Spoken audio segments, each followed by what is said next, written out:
In one of the rooms of the stone building, a girl was held by the hair. The girl was wearing a skirt, a light blouse with a bow around her neck.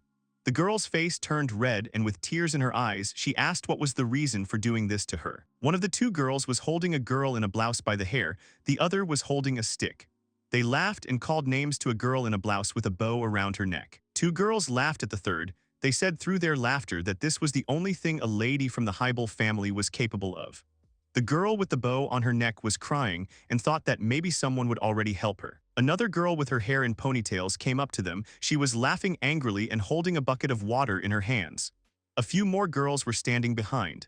The girl with the bucket went to the front and stumbled. The girl with the bucket fell to the floor and doused everyone around with water from the bucket.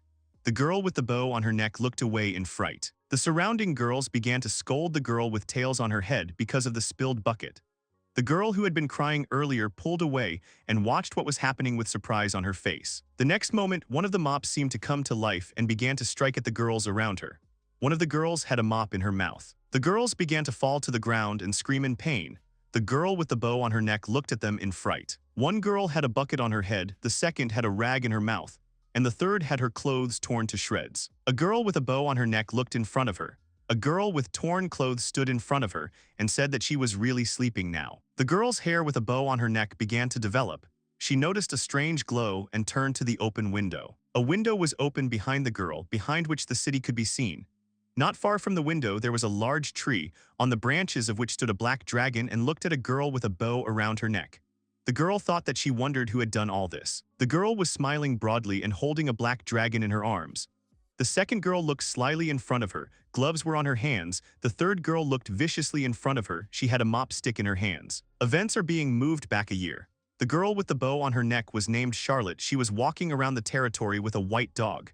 The two men were discussing Charlotte. A blonde man named Richard was her fiancé. Charlotte's hair was pulled back in a braid. She was smiling broadly and hugging a white dog. The dog closed its eyes and cuddled up to Charlotte. Charlotte was sitting at the table and holding papers in her hands, and a man was standing next to her. She was involved in the affairs of the country. There were writing materials on the table. At other times, Charlotte was minding her own business. A woman came up to her and said that Charlotte was being called by her father, Hina. There were several people standing in front of the man who was wearing a long cape. They were all in a large room with a long carpet on which stood a throne. The man with the mustache said that everyone had finally arrived. One of the guests with a smile on his face said that Hina had a surprise for them because he couldn't just collect them. Hina lifted the cape from behind which the girl was peeking out. The girl was holding onto Hina's cape. Her face was red with embarrassment. She timidly said that her name was Lily and she was pleased to meet the people around her. The girl with long and messy hair was standing in place. Her hands were joined.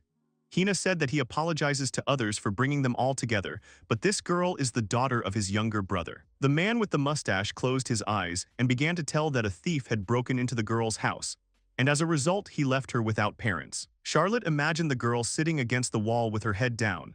Charlotte thought that Lily had lost her parents at such a young age. She must have been lonely. Charlotte came up to Lily and took her hands.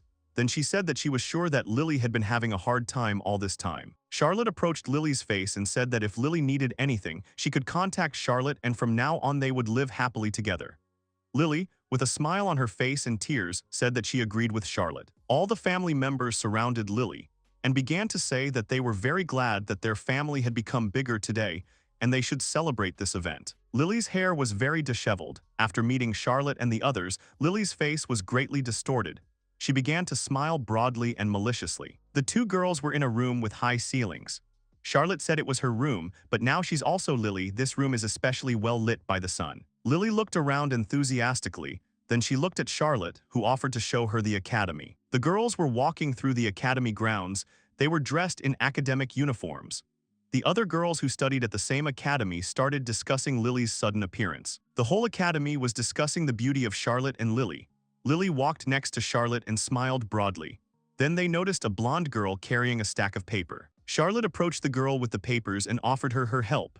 The girl replied that she would not accept Lily's help as she did not want to cry her hands. Lily said with a smile in her eyes that if a girl needs help, she can always turn to her. Then Lily walked away from the girls. The surrounding girls looked at Lily with surprise on their faces. Charlotte stood behind the girls and listened to their conversation that Lily was not only beautiful, but she also had a good character. Charlotte thought that Lily quickly settled into the academy and became popular. She used to think so. Charlotte was walking through the academy and heard in one of the classrooms a conversation between girls who said that Charlotte's fiancé had decided to marry Lily. The two girls were sitting at the table and continued to discuss all sorts of gossip about Lily and Charlotte. Charlotte was peeking at them through the window in the door. Charlotte imagined her fiancé walking arm in arm with Lily. Charlotte thought that all these conversations could not be true. Charlotte opened the door and announced that she was back. The two girls started whispering behind Charlotte's back. Charlotte noticed the girls whispering behind her back. Charlotte was holding a bag in her hands. She turned to the girls and said that maybe something had happened and the girls would tell her. The girls began to leave Charlotte and spoke viciously and badly about her. Charlotte stared after the girls in surprise. Charlotte started walking down the hallway. She went to one of the doors and heard a noise. Charlotte began to think that why girls were behaving like that to her. Was it really Lily's voice she was hearing now? Charlotte remembered the conversation between the two girls about Lily and her fiancé. Charlotte looked into the room and said that Lily was here. Charlotte looked at the girls who discussed Lily. She was crying. The girls comforted Lily and said that if Charlotte did anything else to her, she should contact them. Charlotte looked at the girls and thought that she was really hurting Lily. Charlotte came into the room and asked if the girls could explain what was going on. Lily began to cry even harder and cling to the girls around her. The girls hugged Lily and glared at Charlotte. Charlotte looked at the girls in surprise. The girls looked at each other and began to take Lily out of the room, while they said that they did not expect such bad things from Charlotte. Charlotte ran after the girls. Charlotte stopped and began to think that she did not understand what the girls were talking about. She would like to hear an explanation from Lily. The girls walked next to Lily. Lily carefully turned around and looked at Charlotte. Lily's face twisted horribly and she began to laugh viciously. Charlotte looked ahead in surprise and shock. She began to think that it was on this day that her life changed forever. Lily began to make donations and began to communicate more and more with Charlotte's fiancé. While Charlotte had to account for all the consequences, it lasted until one moment. Charlotte turned out to be in one of the rooms of the large academy. The woman who accompanied her said that now it would be Charlotte's room.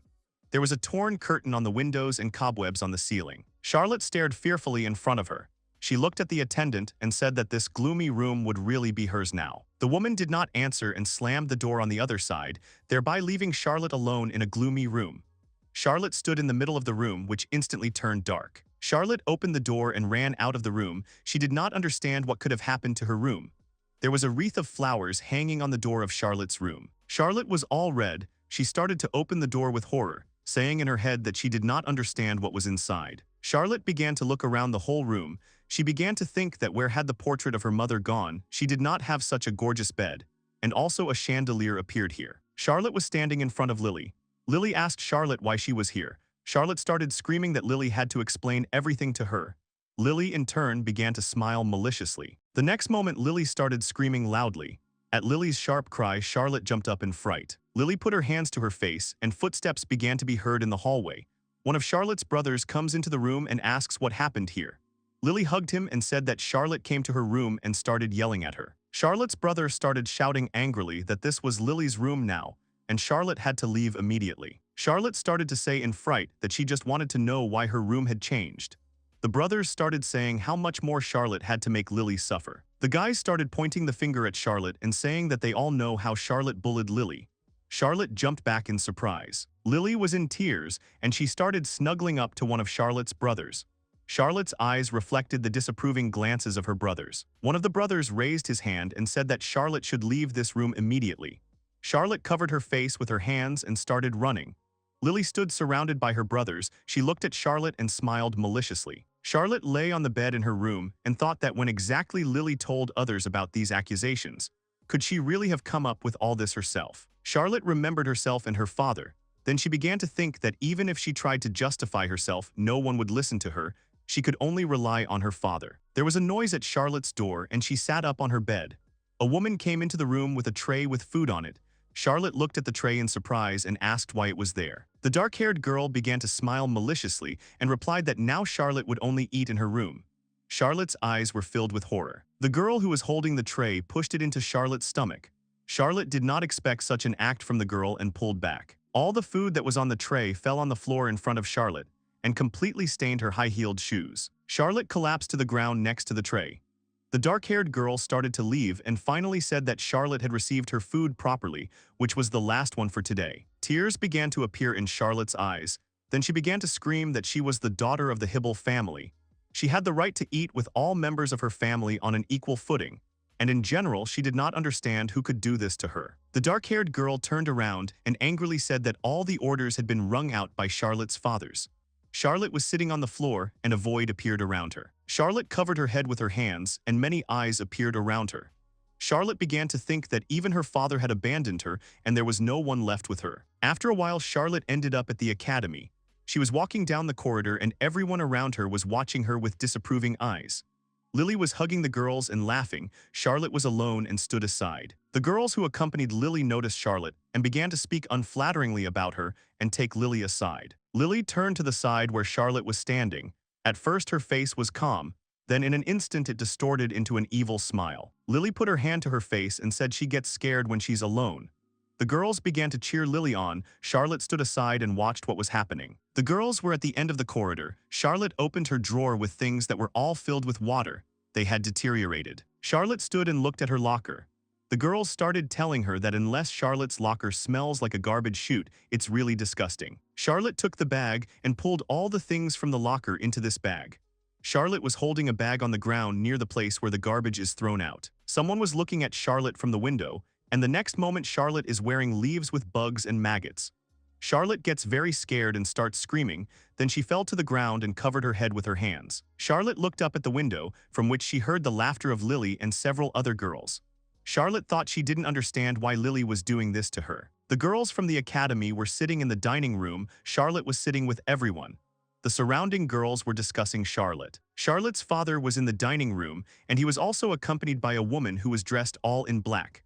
Lily noticed Charlotte's father and responded to him. Lily ran up to Charlotte's father and started hugging him. They started talking about Charlotte's father's visit to the academy. The father of nations was praising Lily, and his gaze shifted to the side. Charlotte's father noticed her. She was sitting at the table. Charlotte was covered in dirt and with a tired expression on her face. Charlotte looked up and looked at her father. Charlotte's father was lying in a rage. He rushed to the side where his daughter was sitting. Charlotte noticed that her father was heading towards her and pulled away. Charlotte's father came up to her and pushed her. Then he angrily said that how could a man like Charlotte look at him like that? Charlotte fell to the floor. Her face was red from the blow. Charlotte's father's hand was shaking with anger, and he said that she should be ashamed as a member of the Hibble family. The girls around Charlotte laughed at her. Charlotte was looking down in fright. Her cheek was red. The girls around her said that even her father had turned his back on Charlotte. Charlotte turned and tried to leave. At this time, Lily ran up to Charlotte's father and said that even if Charlotte had offended her, then her father should not punish Charlotte. Charlotte's father anxiously mentioned Lily's name. Tears appeared in Lily's eyes. She screamed that it was all her fault. Charlotte's father and the others were looking at Lily. Charlotte was reflected in her father's eyes, and he said that the other side of Charlotte had been revealed. Charlotte covered her face with her hands. She was in a panic. She was surrounded by people and looked at her accusingly. Charlotte remembered Lily laughing maliciously. Charlotte was in her room. She remembered the condemning faces of her loved ones. Charlotte thought that no one trusted her anymore. She wanted someone to help her.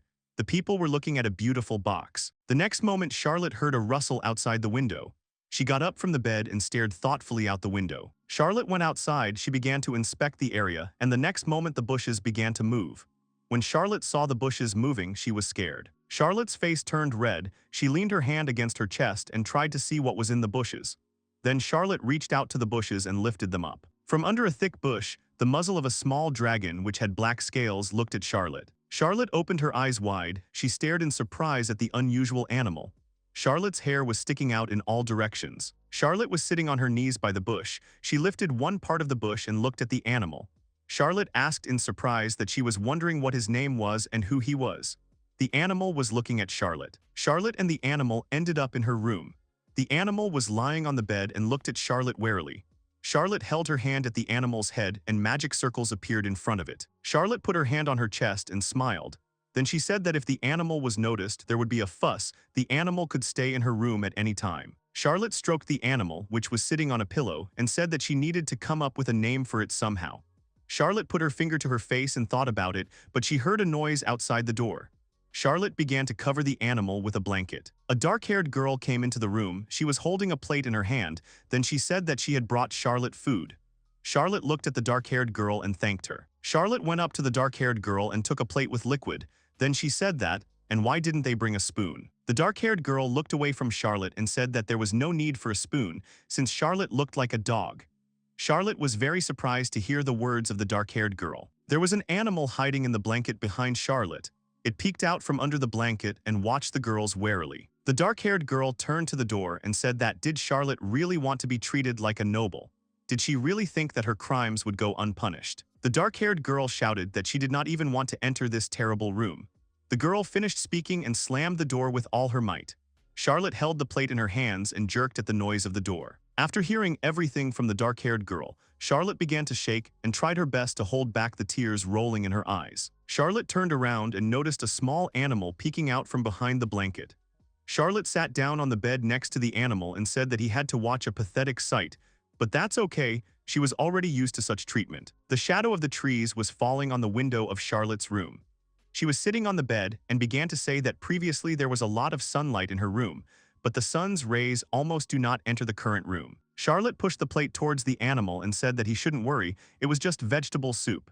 The animal looked warily at Charlotte's smiling face. After thinking a little, the animal approached the plate and began to carefully eat the vegetable soup that Charlotte gave him. The animal began to eat soup. Charlotte smiled and said that she was very glad that the animal trusted her. She still wondered why everyone turned away from her.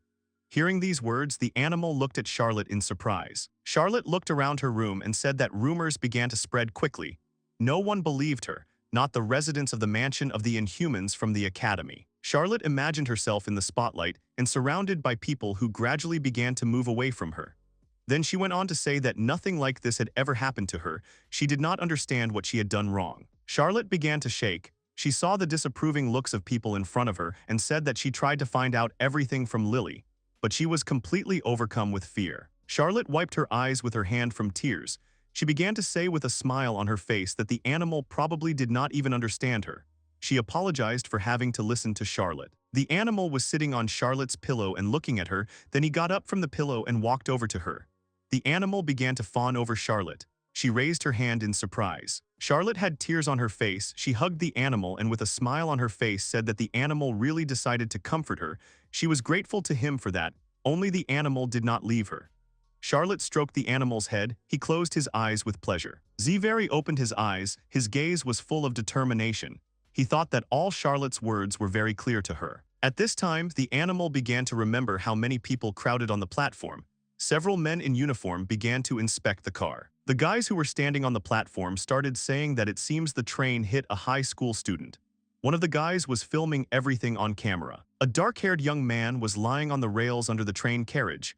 His eyes were open.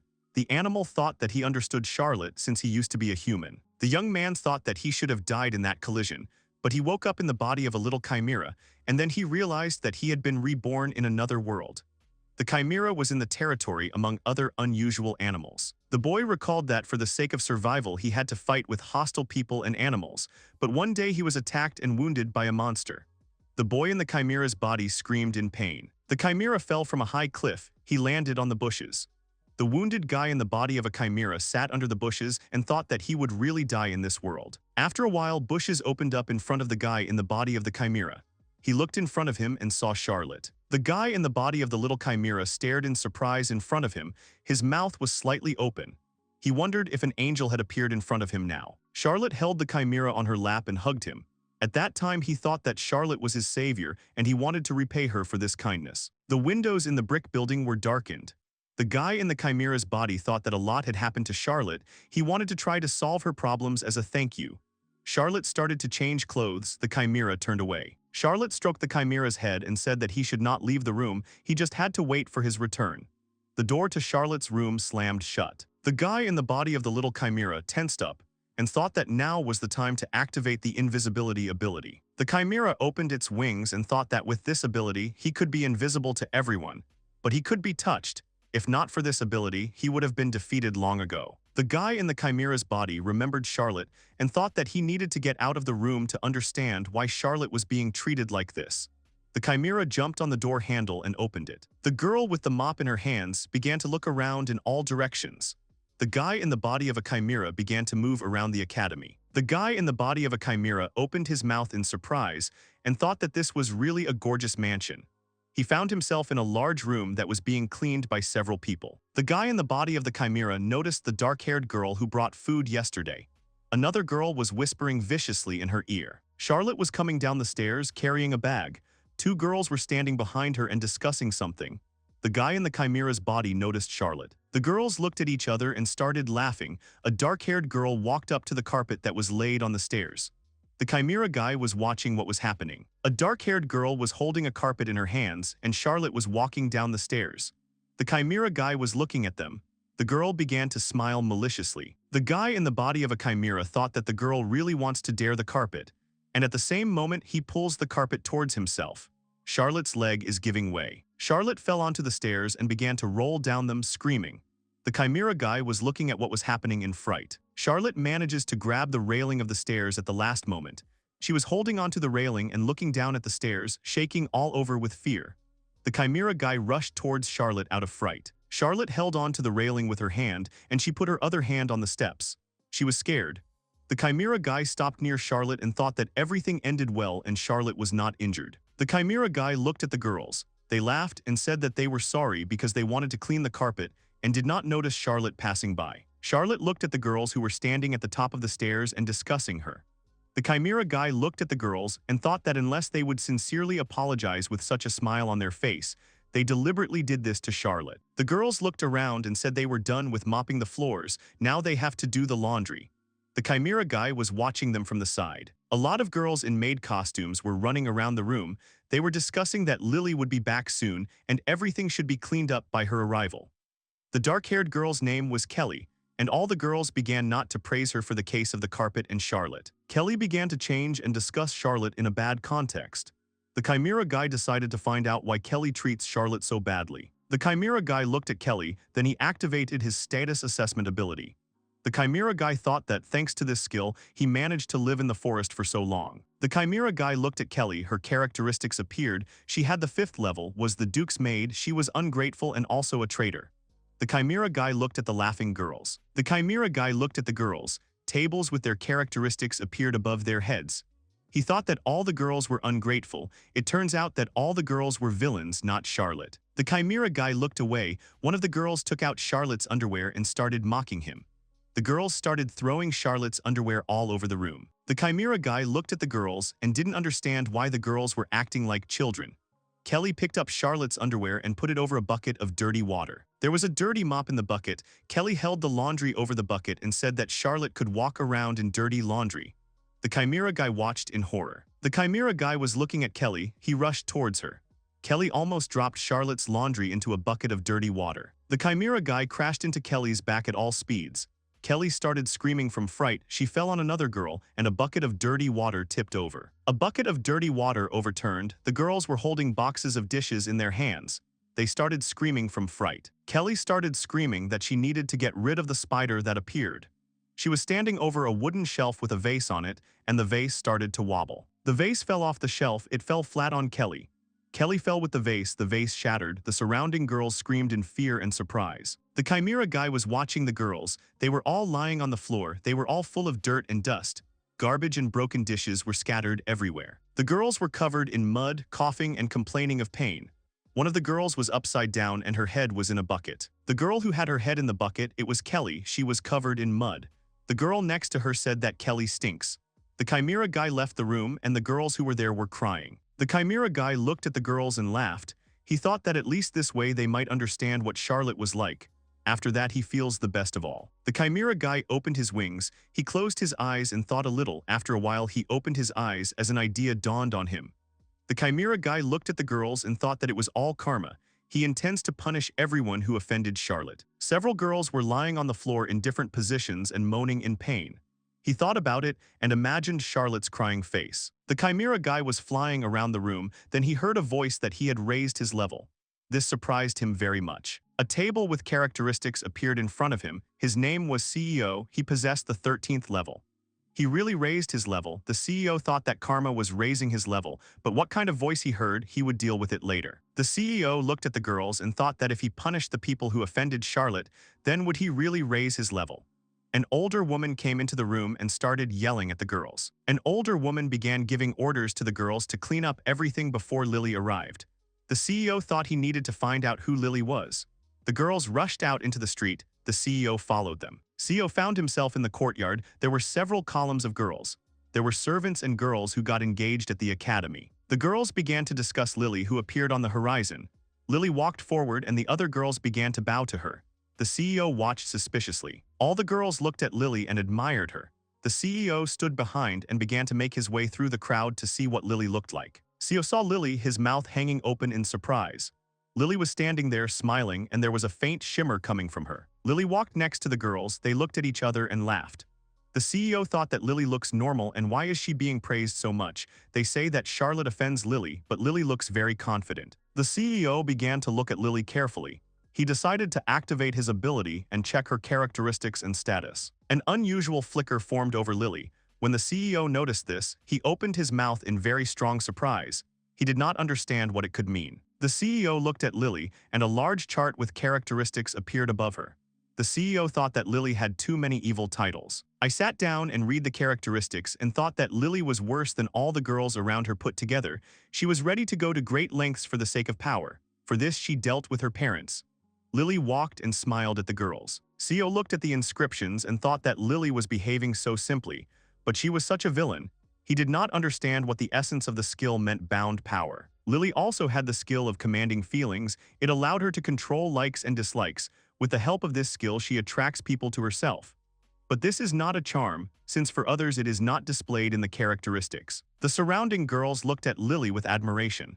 The CEO thought he needed to upgrade his skills. The CEO glared at the admiring girls. Without thinking twice, the CEO spreads his wings and flies up, while he touched several girls and fell to the floor. He was flying up and thought that he would act according to the classics, namely to beat monsters.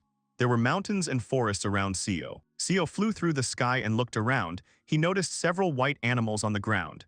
He looked at the animals and said that their levels were lower than his, so he should easily defeat them. CEO rushed down to the pack of animals. He began to attack them with fire, which he released through his mouth. The animals did not expect this. They came under fire and started screaming in fright. CEO found himself on the ground. There was one beast with two tails in front of him. He thought that his attack had not worked on this beast. Was he really the leaders of the pack? CEO activated his ability and saw the characteristics of the animal that stood in front of him. This beast had a 9th level. CEO thought that the beast was really strong. The next moment, the CEO decides to activate the freeze. The beast began to gradually become covered with ice, but after a while it freed itself. Ice fragments remained on its fur and it rushed at CEO. CEO decides to activate another ability. A round blob of energy appeared at his mouth. The CEO directs a current discharge into the beast with the words that he is about to receive. The beast falls to the ground. CEO flew in the sky and then ended up in the bushes. CEO found himself in the bushes, hanging on the vines and looking at the beast. The beast was lying on the ground. It was all black from CEO's attack. The CEO began to cheerfully shout that he was glad that everything worked out. He even managed to calculate the force of the blow. The CEO was hanging on the vines. Someone's voice said that his level had increased. The CEO was happy. He looked at his stats and said that he was given more experience since he was able to defeat the whole pack at once. The CEO was in the vines. He fidgeted in them and said that everything was fine. He needed to keep pumping his skills at the same pace. After a while, the CEO began to grumble in his stomach. The sky began to darken above the tall towers. Flocks of birds were flying nearby. The CEO thought that he hadn't really eaten anything today. There was a cook and a maid in the large kitchen. The cook was preparing the food. Then he turned to the employee and said that he would be out for a while and Kelly should put the portions on plates. Kelly agreed. CEO was hiding outside the kitchen window. As soon as the cook left the kitchen, CEO was inside it. He fell to the ground and was glad that he had succeeded. The CEO's mouth was drooling. He noticed Kelly, who was putting food on plates. He thought that where this maid was looking, she was the one who liked to offend Charlotte. CEO looked in the direction Kelly was looking, and she fixed her gaze directly on the cockroach trap. Without thinking twice, she went to the trap and picked it up. Then Kelly went to one of the plates and began shaking the trap over it. Kelly began to pull a large black cockroach out of the trap with a fork. He sat up in shock and opened his mouth wide. Kelly smiled maliciously and started saying that Charlotte deserved to be punished for making Lily cry. A large black cockroach fell out into a large white plate of food. As soon as it reached the food, a loud splash was heard. Kelly smiled maliciously and stirred the contents of a plate with a spoon, in which a large black cockroach was swimming. Without thinking twice, CEO took a large dirty saucepan into the sink and flew towards where Kelly was standing. CEO hovers over Kelly with a pot in his paws, and the next moment the pot is on her head.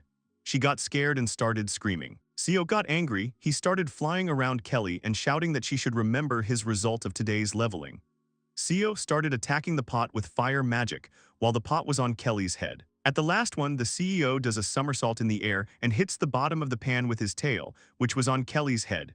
Kelly falls to the floor and starts rolling on the floor. The head cook returned to the kitchen. He started looking around and shouting that he didn't understand what was going on here. The CEO notices the cook. Then he looked at the tray of food and thought that he should leave for now and take the tray with him. CEO rushed out of the kitchen. There was a tray of food on his head. When CEO ran away from the kitchen, he said that he had got food for Charlotte. At this time, everyone was waiting for food in the dining room. Lily turned to the side and said that the kitchen was too noisy today. Lily began to smile maliciously when she heard two girls talking behind her back that Lily was too good. So she was worried about everyone. Today Charlotte insulted her again. She really is a bad person. Lily looked delighted. She thought that everyone loved her. It was really a real pleasure. And Charlotte, who was not even invited to the dining room, was probably choking on stale bread right now. At this time, Charlotte was eating food from a plate and enjoying its taste. The CEO was sitting next to her on the bed and eating a bun. The CEO thought that he was interested in the fate of that soup with a cockroach. Lily and the others started eating. Lily looked at the plate and said that tonight's dinner really looks amazing. Lily put a spoonful of food in her mouth and started chewing it. One of Charlotte's brothers was sitting next to Lily and looking at her. Lily pushed the empty spoon away from her face. She started looking down. As something started hanging out of her mouth, she noticed it. She was very surprised by what was happening. Then she took the handkerchief in her hands and put it to her mouth. One of Charlotte's brothers asked Lily if she was okay. Lily spits out the leftover food into a handkerchief. Then she began to examine the contents, which turned out to be on the handkerchief. There was a large black cockroach. Upon seeing this, Lily's face was greatly distorted in horror. Her mouth was slightly open and stained with food. She was holding a handkerchief in her hands. Lily got up from her chair and threw a plate of food off the table. Her face was filled with anger. The others who were sitting at the table watched Lily's actions in surprise. Lily threw her chair back, and people around her started asking her if Lily was okay. One of the maids came up to the table and started screaming in fright. She saw a cockroach on the table. The second maid sat down next to Lily and began to calm her down. Lily covered her mouth with her hand, but after a while she began to feel sick. Everyone around her looked at her in horror. The maids began to run up to Lily and calm her down. The CEO was lying in bed. He had eaten too much. The next moment he heard that his level had risen again. He was very surprised by this. Charlotte was sitting at the table reading a book. CEO got up on his paws and heard a voice that he had reached the 5th level and transformed from a chimera cub into a proto-chimera. The CEO jumped up and got that he had really been reborn. CEO jumped off the bed and ran to the mirror. He began to look at himself and think that he seemed to have transformed, but did not really change. A table with his characteristics appeared in front of the CEO, which he began to look at. The CEO considered his characteristics and thought that he was thrown back to the 1st level. But his characteristics have become much higher. Before the next evolution, he needs to reach the 25th level. The CEO imagined himself in different guises. He thought that the more often he evolves, the more his appearance will change. The CEO was considering the characteristics of the insect chimera. He thought that the skills themselves could be obtained for a joint venture. CEO was sitting on the floor and thinking, what else can I see? Another form of chimera. This is a berserker. This photon is losing its sanity. CEO thought about it and imagined that Lily might be attacked by a berserk chimera. He thought that he didn't want to evolve like that, as Charlotte might get hurt. The CEO looked at the characteristics. Then he cauterized on the floor and thought that he would like to evolve into a human, not a chimera. The next moment the CEO notices one form, a chimera man. He reaches the 30th level and acquires human skills. CEO's mouth dropped open in surprise. The CEO was looking at a table with the characteristics that a human chimera can possess. When the CEO saw this, he was very surprised. CEO's face began to shine with joy, and he thought that he would be able to possess unreal strength and even more so become a human being. Then he would be able to protect Charlotte and also communicate with her.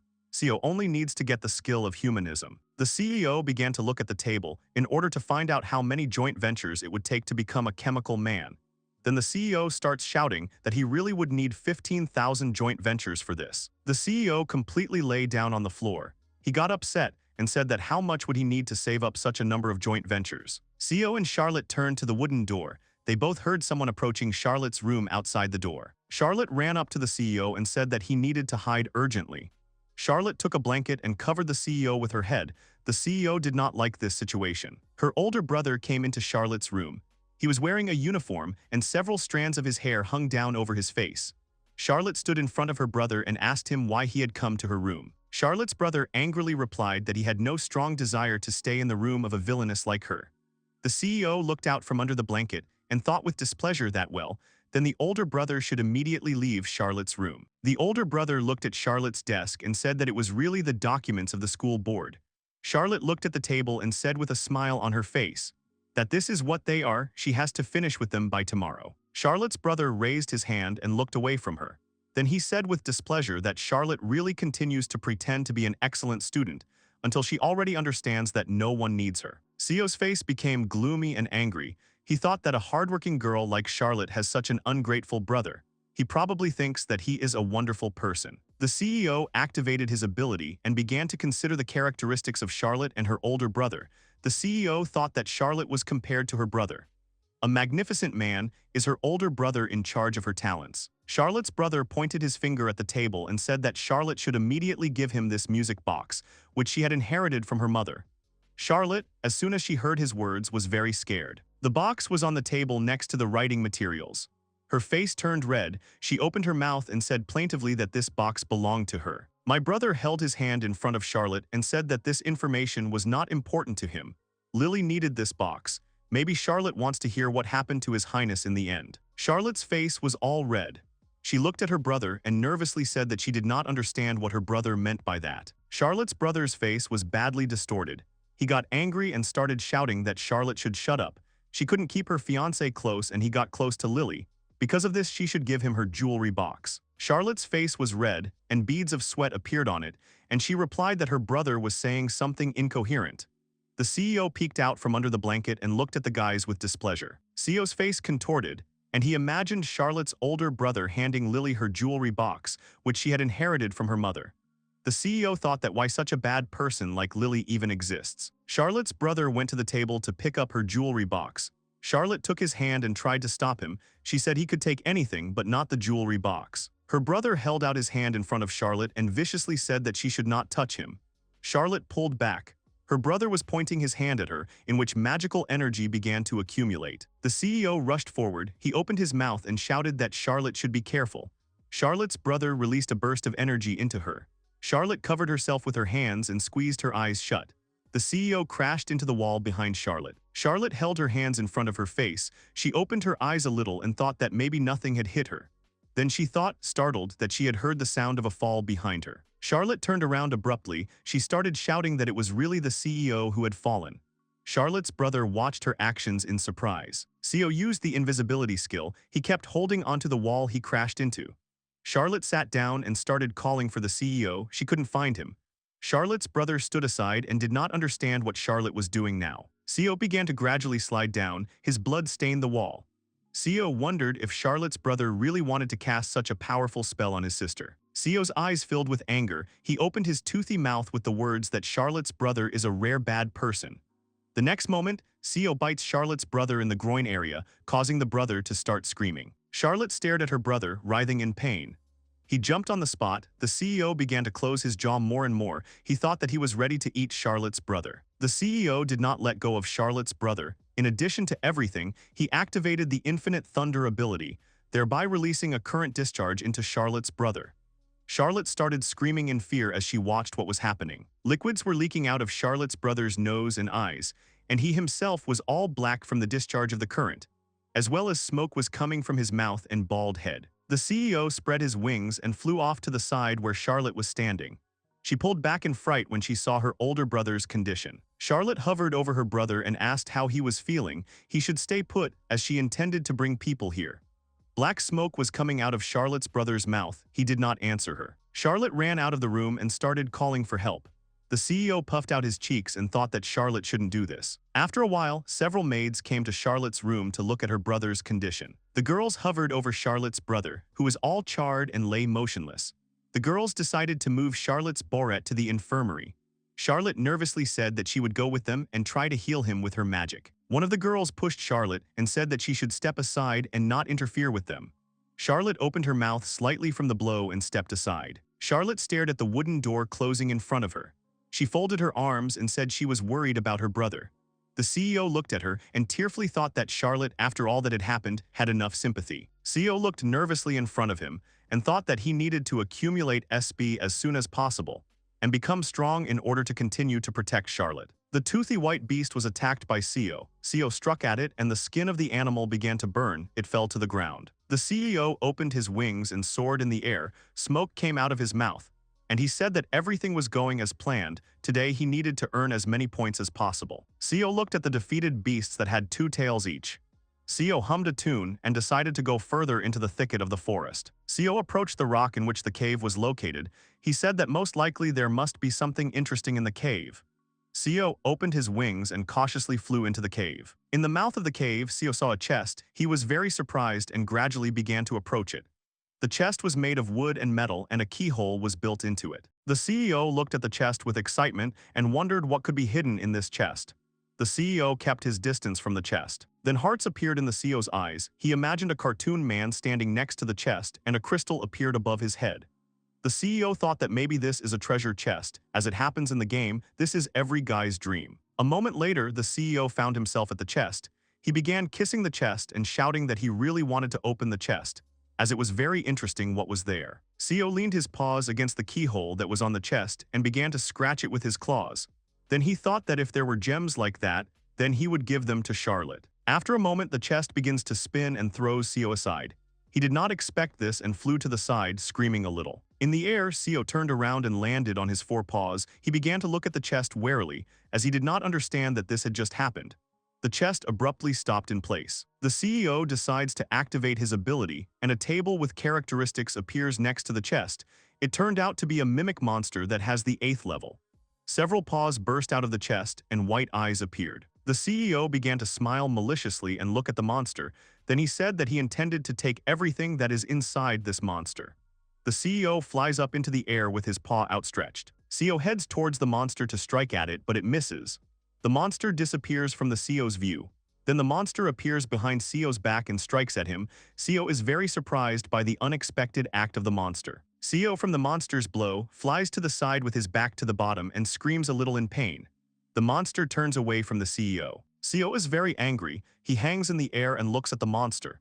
Then he begins to accumulate energy in his mouth to make another attack. CEO hovers in front of the monster in the air. He closes his eyes and makes an attack with the words that the monster must burn in hellfire. In the next moment, CEO rushes towards the monster and spews a cloud of flame from his mouth, which swept past the monster. The monster manages to dodge CEO's attack. CEO continues to fly towards the monster and shout that the monster is acting honestly. Without thinking twice, CEO begins to accumulate magical energy in his body to make another lightning attack. The current discharge went straight into the monster that was standing not far from the CEO. The monster was unharmed after the lightning attack. His eyes were evil. They stuck out of the darkness of the open chest. Beads of sweat appeared on the CEO's face. He nervously shouted that his attack had really not worked. This could not be. The monster headed towards CEO to make its attack. The monster stretches out its sharp paw towards CEO and strikes at him. CEO was injured, and also because of the attack he was thrown into the wall, he screamed in pain. CEO slid to the ground from the wall. A terrible shadow of a monster was coming at him, and he panicked and thought that his business had become very bad. Sweat trickled down CEO's face. He was shaking with fear when the monster was coming at him. The monster loomed over the CEO. He raised one of his paws, which was aimed at CEO. The monster rushed with all its weight to the side where CEO was, but CEO manages to push off the ground and slip between the monster's legs. CEO rushed towards the exit of their cave, from which the lush crowns of trees and mountains could be seen. He stopped abruptly and thought that the monster needed to be lured here. The monster noticed that the CEO was missing. He abruptly turns around and rushes towards where the CEO was standing. The CEO ends up riding the monster. CEO and the monster continue to fight. The monster starts to run away in fright, being chased from the air by the CEO. There is a bright flash of light in front of the monster. The monster looks at it in fright. The next moment, a huge explosion occurs and various fragments appear in the air. The CEO is floating in the air. He is trying to catch his breath. Then he looked down and saw that the monster was lying on the ground, and its insides were scattered on the ground. The CEO said that the monster really didn't have anything valuable inside. The CEO was floating in the air. From what he saw, he began to resent and plaintively say that he had tried so hard. He wanted so much to give Charlotte any kind of jewelry. The next moment Seo freezes in the air, he cringes in pain. He closes his eyes and clenches his teeth hard. Seo found himself on the ground in a cave. He began to reflect, lying on the ground, that now he needed to take a break. Lying down, the CEO began to look at his table with characteristics and thought that he had only got 100 SP and the first level. In the fight against this monster, it really is no good. The CEO put his head on his paws and closed his eyes. The next moment, CEO is very scared, as he felt that someone strange and frightening appeared behind him. Sweat trickled down the CEO's face. He hesitantly began to turn back, during which he thought that he felt someone very strong behind him. He would have sat down all wounded. He stood up a little. His mouth opened wide in fear, and he thought that he needed to figure out what to do next, since if it was an attacking type monster, he wouldn't have long left. But what would happen to Charlotte in that case? CEO saw someone's face in the dark. His tongue was sticking out of his mouth, and the creature began to say that he thought what a cute cutie monster. He really wanted to eat him. The CEO opened his eyes and mouth even wider. He was very scared. Then he thought that he did not understand what kind of creature was in front of him now. An incomprehensible creature that turned out to be next to the CEO began to pull his hand towards him, then lick his lips. And as a result, the creature said that maybe something happened to the CEO.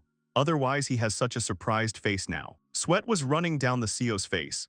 He opened his eyes very wide and his toothy mouth. He could not understand in any way who was in front of him now. A muscular woman with short hair stood in front of the CEO. Her eyes began to burn brightly. CEO thought that it was really a gorilla monster in front of him now. The girl spread her arms and pouted. The muscular woman's eyes sparkled brightly, and she began to chase after the CEO. Tears appeared in CEO's eyes. He turned around and started running away, shouting that he did not understand what kind of monster was in front of him. A muscular woman grabbed CEO. She started hugging him, saying that it was the embrace of Venus. The woman hugged CEO with such force that his eyes began to roll up, and drool flowed from his open mouth. The woman held the CEO in her arms. He said with his last breath that he had had enough. He was already injured, he could not move, and he would no longer dare to be rude to this highly respected woman. The woman looked at the CEO with a smile on her face. A muscular woman was sitting on the ground and holding CEO in her arms. She was looking at him with a smile on her face. CEO looked at the woman and thought that she hadn't done anything wrong to him. She definitely wouldn't deal with him. The CEO activated his ability, and the characteristics of this woman appeared in front of him. Her name was Love. She was a 64th level person. Love had the ability to read minds. The girl pointed her hands in the direction where CEO was standing. Then she said that CEO should not move since he was seriously injured. The wound on CEO's body began to heal with the help of Love's magic. Love continued to sit on her lap. She held the CEO in her hands. CEO looked at her in surprise and thought that he was very lucky. She only looks fierce. Then Love started hugging CEO tightly. The CEO tensed up and said that he was sorry for offending the girl. Love abruptly asked if the CEO was a friend of Lady Charlotte. The CEO was very surprised and wondered how Love could have found out.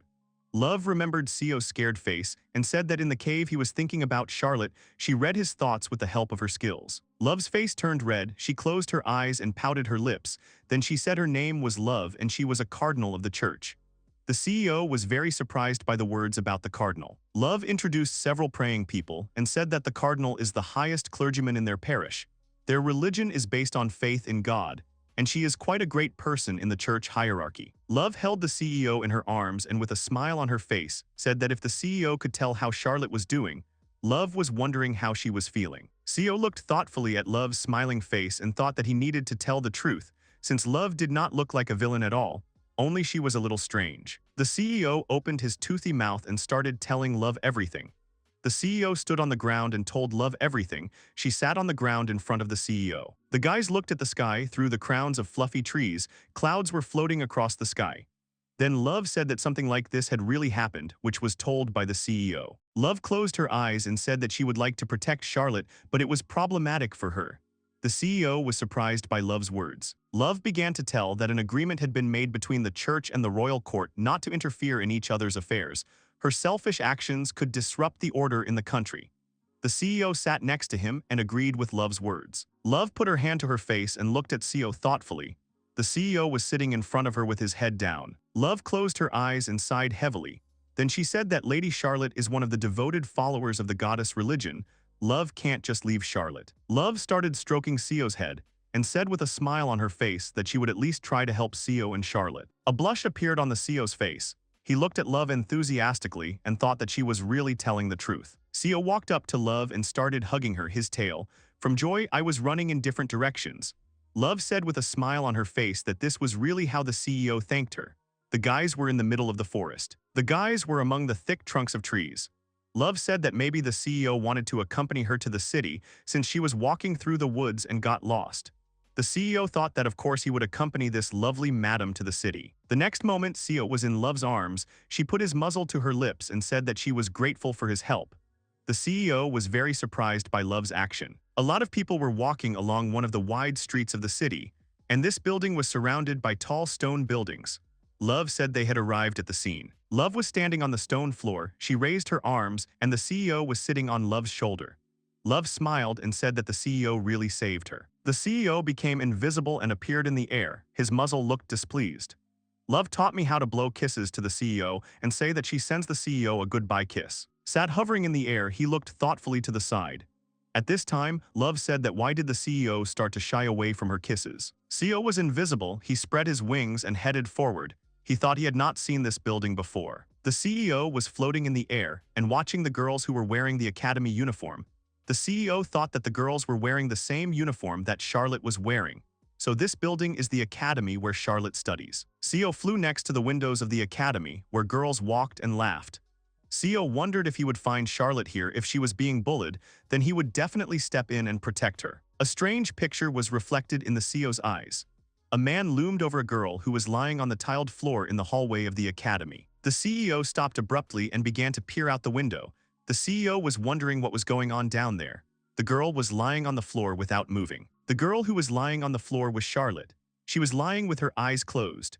A man loomed over her with an evil smile on his face, just as a man was tying a rope around Charlotte's neck. CEO opened his mouth wide in fright and headed for the window. He wondered if it was really Charlotte, what this guy was planning to do. Events are being moved back 30 minutes. Charlotte was sitting in one of the rooms of the academy building. A dark-haired guy was standing next to her. Charlotte asked him that he was really in a store. He agreed to Charlotte's question. Charlotte looked at Astaire in surprise, who poured tea into mugs and began to say that young Lady Lily and Prince Richard wanted to try on Charlotte. It seems that Charlotte's wish is gradually beginning to come true. Astaire handed a saucer with a cup of tea to Charlotte. She said that when Astaire became Lily's personal butler, he did not forget about her. She was really grateful to him. Charlotte brought the cup to her mouth and sniffed it. Astaire was glaring at her. Astaire began to remember how Charlotte used to praise him when she drank his tea. He stood next to her and began to think enthusiastically that the young lady had drunk his tea today. Astaire recalled that, although he was an orphan, Charlotte communicated with him on equal terms. He was ready to do anything for her. Then Charlotte turned away from Astaire and ran to Richard, who called her. This moment really offended Astaire. Astaire clenched his hand into a fist as he looked at Charlotte having fun surrounded by Richard and other people. Astaire put his hand on his chest and thought that despite his efforts, Charlotte would still choose Richard since he was just a commoner. Lily watched Astaire's sad expression. She peeked around the corner of the building and then her face distorted, she began to grin angrily. After a while, Lily met Astaire. Then she began to tell him with a smile on her face that he had beautiful black hair. Astaire was holding a tray with cups and a teapot on it. He looked at Lily and thought that she seemed to have recently been adopted. Lily looked at Astaire in surprise and said that maybe something had happened to him. Astaire replied to her that he was a little surprised, since it was the first time someone had praised his hair. Lily leaned her arms against her chest and with a smile on her face said that this could not be true. His hair was really very beautiful, it looked like silk. After Lily's words, Astaire's face turned red. He was surprised by Lily's words. He thought that Lady Lily was the first to compliment his unsightly black hair. Astaire started talking to Lily. He thought that Charlotte had never complimented his hair, and Mrs. Lily, every time she sees him, begins to praise and communicate with him on equal terms. Her look is not like Charlotte's. After a while, Astaire was walking down the street and saw Lily sitting on a bench and crying. Astaire approached Lily and said that he was interested in the reason for her tears. Astaire froze in shock when he heard the words of Lily, who was streaming tears with her hands, that Charlotte had told her that a former commoner like Lily should not wander around the mansion so carelessly. Astaire's eyes were full of horror. He reached out to the crying Lily and thought that why Charlotte did not respond to her feelings, was it really normal? Astaire tried to calm the crying Lily. Astaire's face was full of horror. He remembered Charlotte smiling and behind her an evil laughing shadow. He thought that Charlotte was mocking him and behind his back, he would never clear her for this act. Charlotte's cup was empty, she had drunk all the tea. Aster hovered over the sleeping Charlotte and began to viciously say that Charlotte was mocking not only him, but also Lily. If Charlotte disappeared completely, then everyone would only get better. The next moment, there was a loud bang outside the door in the room where the guys were. Aster froze in place from fright, beads of sweat running down his face. Aster starts to turn towards the door to find out what kind of noise he heard. As soon as he turned around, a flaming blob flew straight at him. The fiery ball hit Aster right in the face. He began to fall back and make strange noises. The CEO rushed towards him and told him what Aster had planned and was going to do with Charlotte. Then the CEO bangs his head against Aster's head. Aster ends up on the floor. The CEO sits on top of him and punches him, while he started shouting that Aster should get for all his misdeeds. Aster's face was swollen and bruised. The CEO turned to Charlotte and asked if she was okay. The CEO was angry. He clenched his paws into fists. He ran up to Charlotte, who was unconscious, and said that she was fine, everything was fine. CEO returned to Aster. Then he activated his ability and saw the characteristics of Aster. He was a man who had the 23rd level. He was also one of the servants of the mansion. The CEO put his clawed paw on Aster's head, sat down and began to say viciously that now Aster would see karma, sat down to clean Aster's 5th point so that he could stay alive. Meanwhile, beautiful dresses and jewelry were floating in the air. Various people were telling Lily that these dresses and jewelry were their gifts for Lily. Lily was surrounded by young people who praised her and agreed with her every word. Lily put her hand aside and, with a smile on her face, began to say that next time others should donate to those in need. Lily started rolling her eyes in pleasure. Not her face was all red, but there were people standing behind her who couldn't stop admiring her. This gave Lily a special pleasure. Lily put her hand to her face, which twisted into a malicious smile. She thought that as soon as she returned home, she would have to tinker with Aster a little. She was lucky that she snatched him as a personal butler. One of the guys came up to Lily and said that why were people crowding at the gates of Lily's mansion. Lily stared in surprise at the gates of the mansion and the people who crowded around them. Several people started to turn back. Lily walked through the crowd to the gate of the mansion. People were discussing that they couldn't believe that the Hybel family mansion practiced such harsh punishments for servants.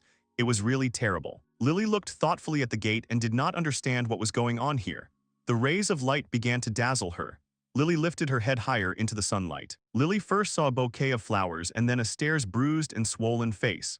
Then she saw the Aster completely. He was hanging upside down on the gate, and his fifth point was covered with a bouquet of flowers. Charlotte puts her hands to her face and starts screaming Aster's name. She saw him and lied in horror. Next to Lily were young guys who also studied at the academy. They also fell into horror as soon as they saw Aster. Meanwhile, the CEO was in the room where Charlotte was unconscious. He looked out the window and said with a laugh that Aster had already become an urban celebrity. Now he would not even think about Charlotte. It was good that she remained unharmed. Charlotte was in a dream. She began to cry sharply and pronounce names such as Mr. Richard, her friends. Peace finally happened. The CEO listened attentively and looked at Charlotte. The CEO approached Charlotte. He put his head on her hand and plaintively said that Charlotte was a young lady. Charlotte was lying unconscious on the floor to the limit, but she had already stopped crying. The CEO imagined Charlotte being tied up with a rope. Then he thought that the CEO was acting frivolously. He could not think that others could encroach on Charlotte's life. Everything turned out to be much more serious than he thought. The CEO made a serious expression. He looked ahead and said that he needed to come up with something. The CEO also introduced Charlotte, who joined her hands together and began to pray. She raised her head high, tears flowed from her eyes. Love was standing in a large hallway with an elderly man. They were not far from a huge window. Love said that His Highness had been in a coma for a year. The elderly man replied that he had no evidence. Love imagined the faces of the men with the castle behind them. Love put her hand to her face and said that Prince Richard and Chancellor Aurelia are now running the country. The man looked up at Love. He began to say with a smile on his face that Love was right, and these events helped open canteens for the poor. A little more and such actions would leave no money in the treasury. Love furrowed her brows and said that although Prince Richard was in power, Miss Lily was giving him these tips. Love imagined Lily's appearance and thought that the CEO had said that Love needed to look at Lily. She was not who she claimed to be. Love put her hand to her face and looked away. Then she timidly said that the more she learns about Miss Lily, the more she annoys her. The man replied that Lily had been placed in the care of the Hybel family by order of the Chancellor. As soon as Lily heard the older man's words, she abruptly started looking at him. Her lips were pouting, and she was very surprised. The next moment, Love starts hugging an older man, saying that he shared very important information with her, for which she is very grateful to him. From the strong embrace, the man's eyes began to roll up. The events are transferred to Charlotte's house. An alley was built on the street in front of the mansion, on which there were benches. Charlotte was sitting at a table with books and a carved lamp on it. There was a large painting in front of the table. Seo was lying on the floor behind Charlotte and thought he was doing everything in his power to protect Charlotte. He sat down angrily and remembered how Charlotte had followed Astaire. His face was bruised. Charlotte asked Astaire why he was leaving the mansion. Astaire turned around and said that Charlotte should stop pretending. The CEO turned away from Charlotte and began to think that Astaire took out his anger on her and left, clearly decided to follow Charlotte so that no one would offend anymore. Because of this, he could not leave to raise the level of the joint venture. Charlotte stared straight ahead, her gaze blank. The CEO turned to Charlotte and thought that if he could talk, he would explain to Charlotte who Lily really was. CEO was surprised when he heard the sound of footsteps outside the door. Charlotte jerked violently at the harsh noise. A young guy in a suit entered the room. He immediately started shouting that Charlotte had really gone back to her old ways. CEO looked at the guy in surprise. He had not seen him before. Charlotte got tired of the table and asked what they wanted from her. Someone else came into the room with the young man. The guy got close to Charlotte's face and started shouting that Charlotte should stop pretending, as she started insulting Lily again. Charlotte replied that it was a lie, as she hadn't even seen Lily today. Several people who came in with a young guy started saying that Charlotte should stop looking for excuses. They are disappointed in her. His Highness can only sympathize since Charlotte is his fiancée. The CEO activated the invisibility ability. He watched the actions of the guys and thought that he did not understand who they were. The CEO activates his ability and a table with his characteristics appears above Prince Richard. He possessed the 10th level. The CEO thought he was surprised by such even statistics. Charlotte looked in front of her. She said that Prince Richard really loves Lily more than her. Richard replied that Charlotte was right. Charlotte's face darkened after hearing the words. Richard stood next to Charlotte and started shouting that their engagement to Charlotte was a mistake. It would soon be annulled, and then Lily would become his real bride. Charlotte stood silently and listened to Richard's words. Charlotte started up as soon as she heard Richard's words that if she did not want to be accused of treason, she should immediately bow her head and apologize to the future Queen Lily. The CEO became very angry as soon as he heard Richard's words. CEO opened his mouth and began to accumulate magical energy in his mouth. Charlotte broke the silence. She said that she also has pride. Why should she apologize for something she didn't do? Everyone in the room was greatly surprised by Charlotte's words. The CEO watched the process warily. Charlotte's gaze was lost. Richard's face began to change. He became angry and said that Charlotte should repeat her words and in general, he is the crown prince. Then Richard abruptly raises his hand above himself. He began to swing at Charlotte and shout that Charlotte did not dare to insult him.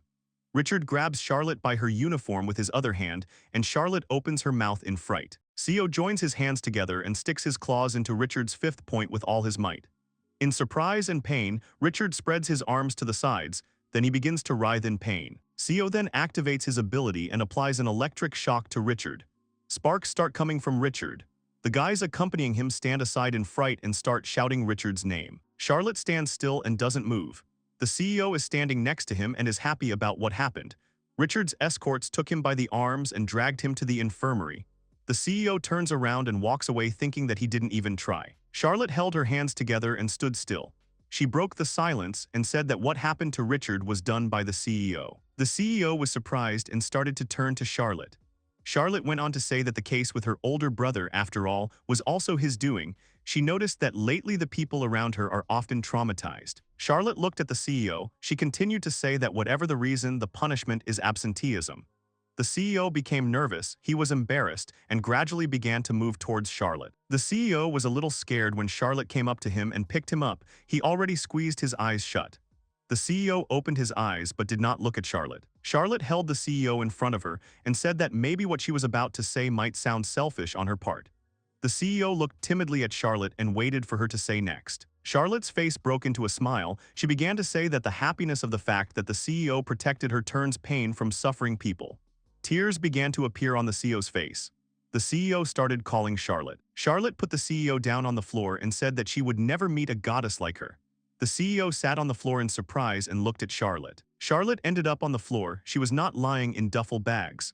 The CEO was sitting next to her and began to call Charlotte's name restlessly. The action takes place in the main character's room. The chimera cub is swarming on his mistress's blanket. He carefully calls the young lady, but she does not answer him, so the kid decides that the sick girl is very ill. The animal uses its scanning ability. He analyzes the condition of the main character and realizes that Charlotte is infected with a serious illness.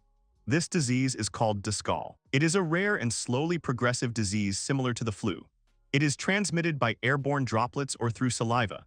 The little chimera is surprised and exclaims in horror that the girl may die from the disease without waking up. The little hero thinks about it and remembers that the only currently known cure for this unpleasant infection is a very rare plant called mandrake root. He alone can alleviate the serious condition of the patient. The chimera cub busily walks along the bookshelf and comes up with something. With his small clawed paws, he takes out one of the thick books and says that it should contain the information that he needs so much. The animal opens it on the right page and notes that the language comprehension skill left over from a previous life will be very useful to him. He says that all that remains in the book is to find the right picture, and most of the work will be done. He finds the drawing and pokes at it with his paw, glad that he has found what a mandrake looks like. A reborn teenager reads and learns that this plant grows on the blood of monsters. He concludes that the plant is located where there are many remains. The devoted animal turns to his savior and friend. He asks the main character to wait a bit. Remembering how kind she has been to him all this time, the grateful chimera cub promises that he will quickly find everything and return to her again. The action moves to the village streets. A woman wants to go to one of the abandoned houses, but a crowd of people dissuades her. They say that an exemplary family used to live here, but someone killed the girl's parents and the daughter ended up in a shelter. Villagers say that the girl did nothing but insult the hard workers, scolding their work. It seems that her mere existence made everyone in the settlement sick. The girl's neighbor admits that they were glad to take her to a shelter and not suffer anymore. The lady listens attentively to them and notes for herself that she came to Lily's native village only to help the baby and Lady Charlotte. But the woman does not like the situation more and more by the second. She decides to inspect the house. The aunt of the main character, named Venus, opens the front door to Lily's house to inspect it. The lady goes inside in order to learn something from the residual memories that always remain in such unusual places where someone died. She puts her palm against the plank floor covering the whole house. On the floor, despite the fact that some time has passed since the death of the parents, there are still traces of blood left by the killer exactly a year ago at the crime scene. The woman sees a terrible picture that defies logical explanation, the actions of which took place some time ago. Lily's wounded father lay on the floor and begged his daughter to stop the atrocities and leave her mother alone. The girl does not stop and tightly clutches a kitchen knife in her hand, using it as a weapon for mutilation. Her glassy eyes are full of rage and madness. The mother's exhausted hand falls dully to the floor and no longer rises. The lady is horrified. She asks herself what she just saw. A woman can't believe that a girl would do this to her parents with her own hands. She realizes that Lily got rid of the evidence a long time ago and no one will believe her without proof. Venus frowns and says that this is no longer a simple hobby of a child. She stumbled upon a serious case quite by accident. She understands that no one will believe her without solid evidence, so in order to convict Lily, she needs to prepare carefully. Meanwhile, the animal is flying through the dense forest. He grumbles that he has not been able to find a mandrake for a long time, although he bought the skill's improved sense of smell and sent search specifically for this. The baby was already beginning to feel sick from the unpleasant smell of animals. The baby chimera, one by one, goes through all the plants that come in his way in search of the cherished root, and suddenly his gaze falls on one of the familiar-looking leaves. This is exactly the image he saw in the book he had viewed earlier. He looks closely at the plant and makes sure that it is exactly the plant that he is looking for so hard. The hero is incredibly happy that after so much time he discovered the cherished mandrake root, which can cure the main character of the disease. He grabs the leaves of the plant with his small, sharp teeth and tries to pull the fruit out of the ground. The hero is so keen on this activity that he does not notice how someone is slowly approaching him from behind, casting his shadow on the animal. Unexpectedly for the hero, some kind of beast throws a small chimera with all its might with its powerful paw. The impact is so strong that he flies away from the place where he was sitting. The hero does not let the mandrake root out of his teeth, so the plant is also pulled out. After flying some distance, the animal falls to the ground. He realizes that his opponent's blow broke his wings, thus he lost the ability to fly.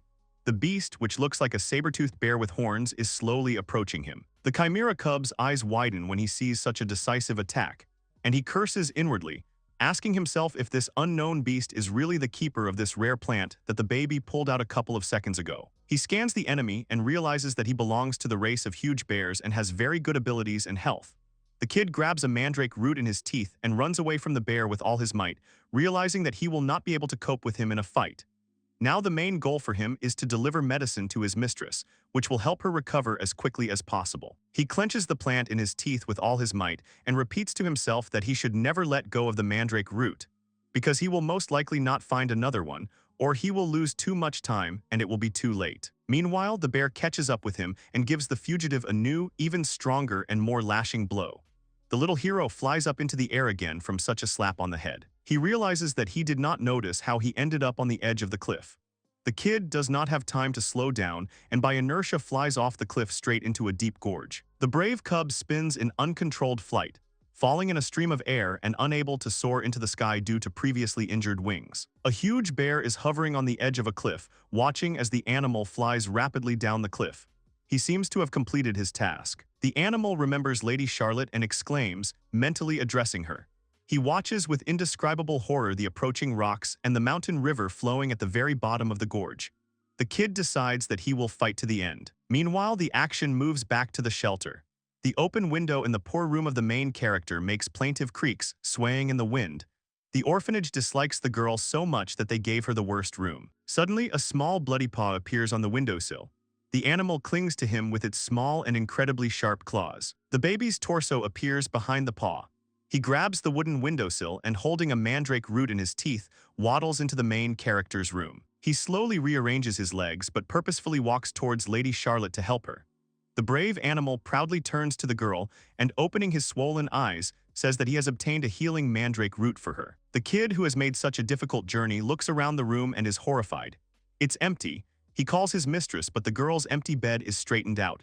The room is in a mess, as if someone hurriedly dropped the furniture and pulled the main character out of it. The aunt of the main character, with an animal on her shoulder, runs headlong to help her niece.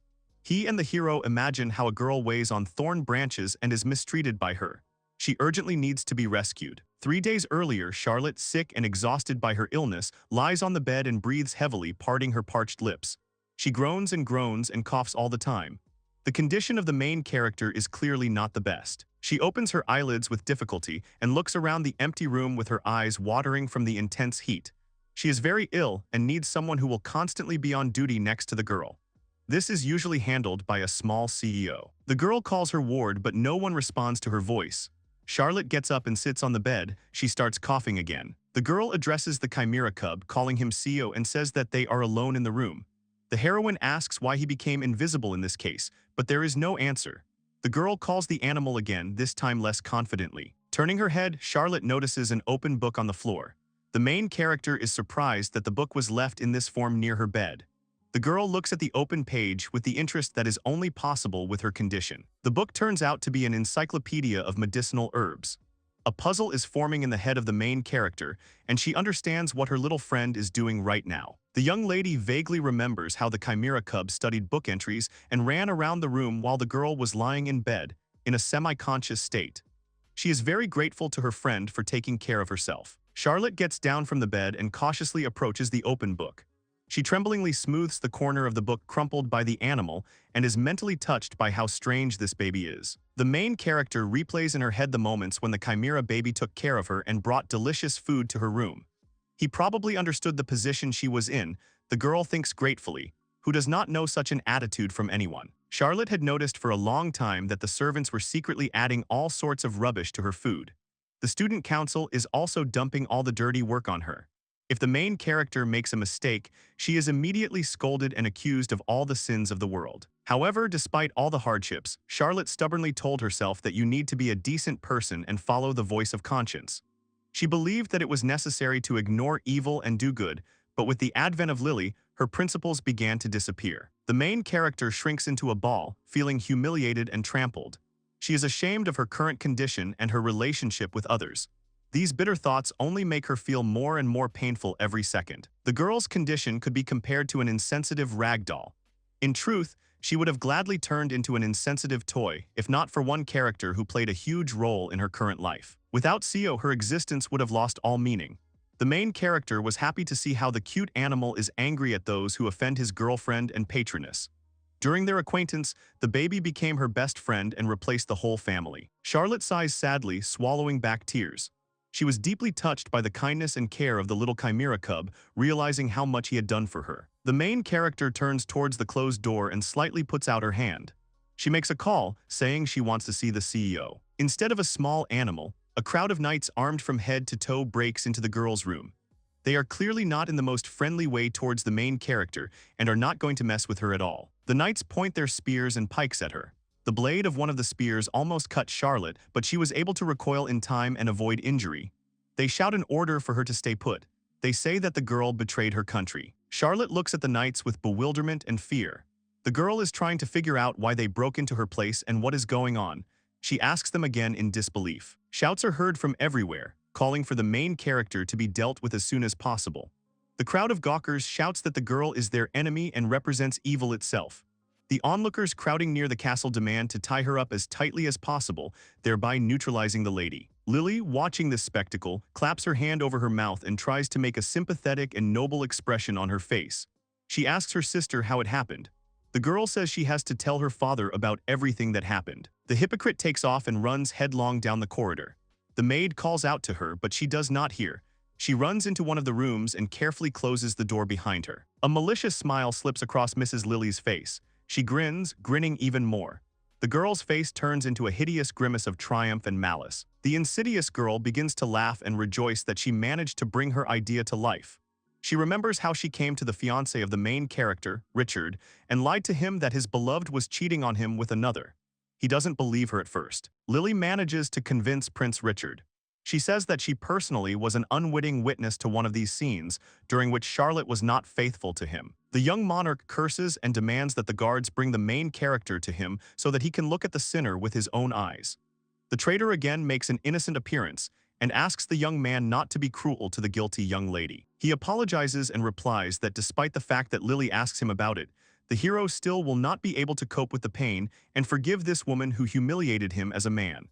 Richard takes off and walks off somewhere at a brisk pace. The girl seems to split in her mind.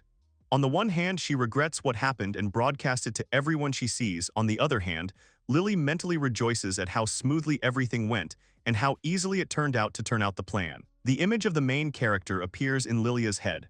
The girl goes berserk when she remembers how much Charlotte is right and sweet. She is exasperated by the thought that she responds with good for evil.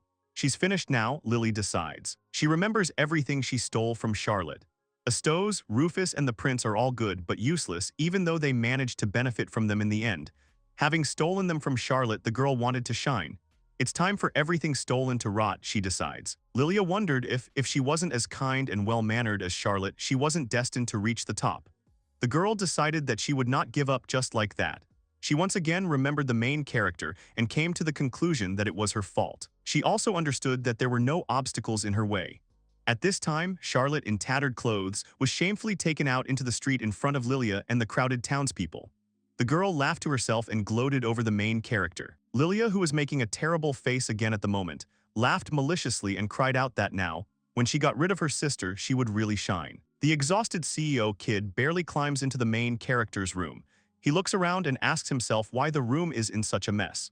The chimera cub remembers exactly that he left the room clean. He realizes that something is wrong and whines plaintively from longing and foreboding. In desperation, the baby calls the main character, asking where she is, but there is no answer to his crying. He realizes that the young lady has disappeared. Pretending to be invisible, CEO enters the corridor and watches the servants.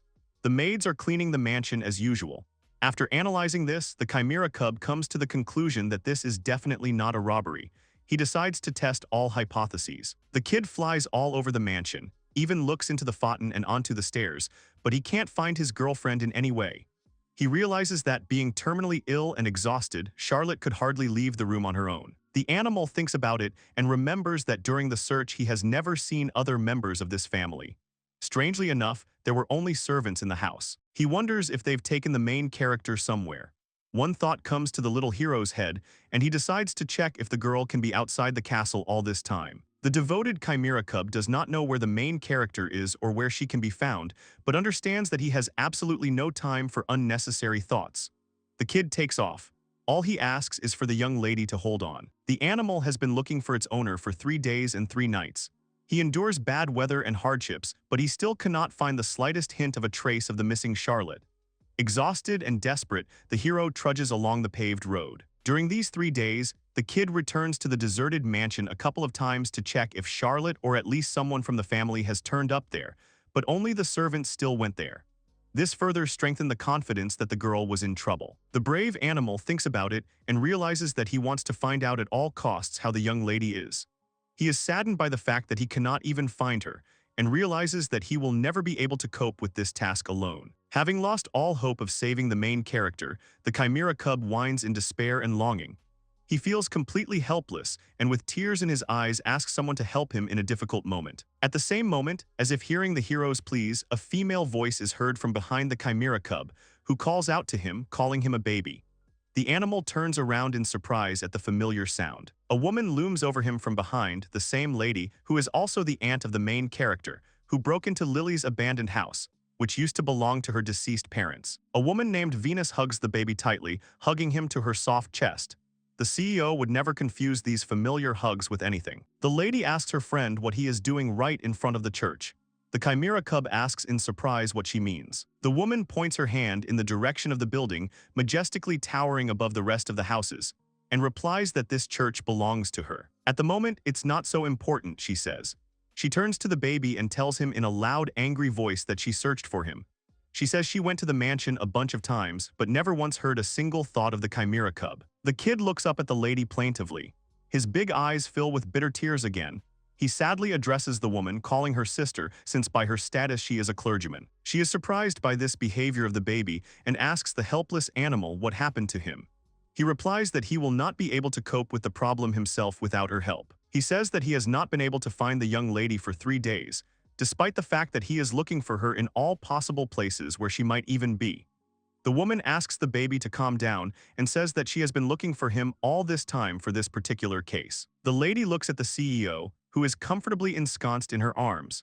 She says that all this time Lady Charlotte has been imprisoned in the capital's dungeon, and tomorrow she was sentenced to a cruel execution. The little creature's eyes widen. He assumed that trouble had happened to the main character, but he did not think that everything was so serious.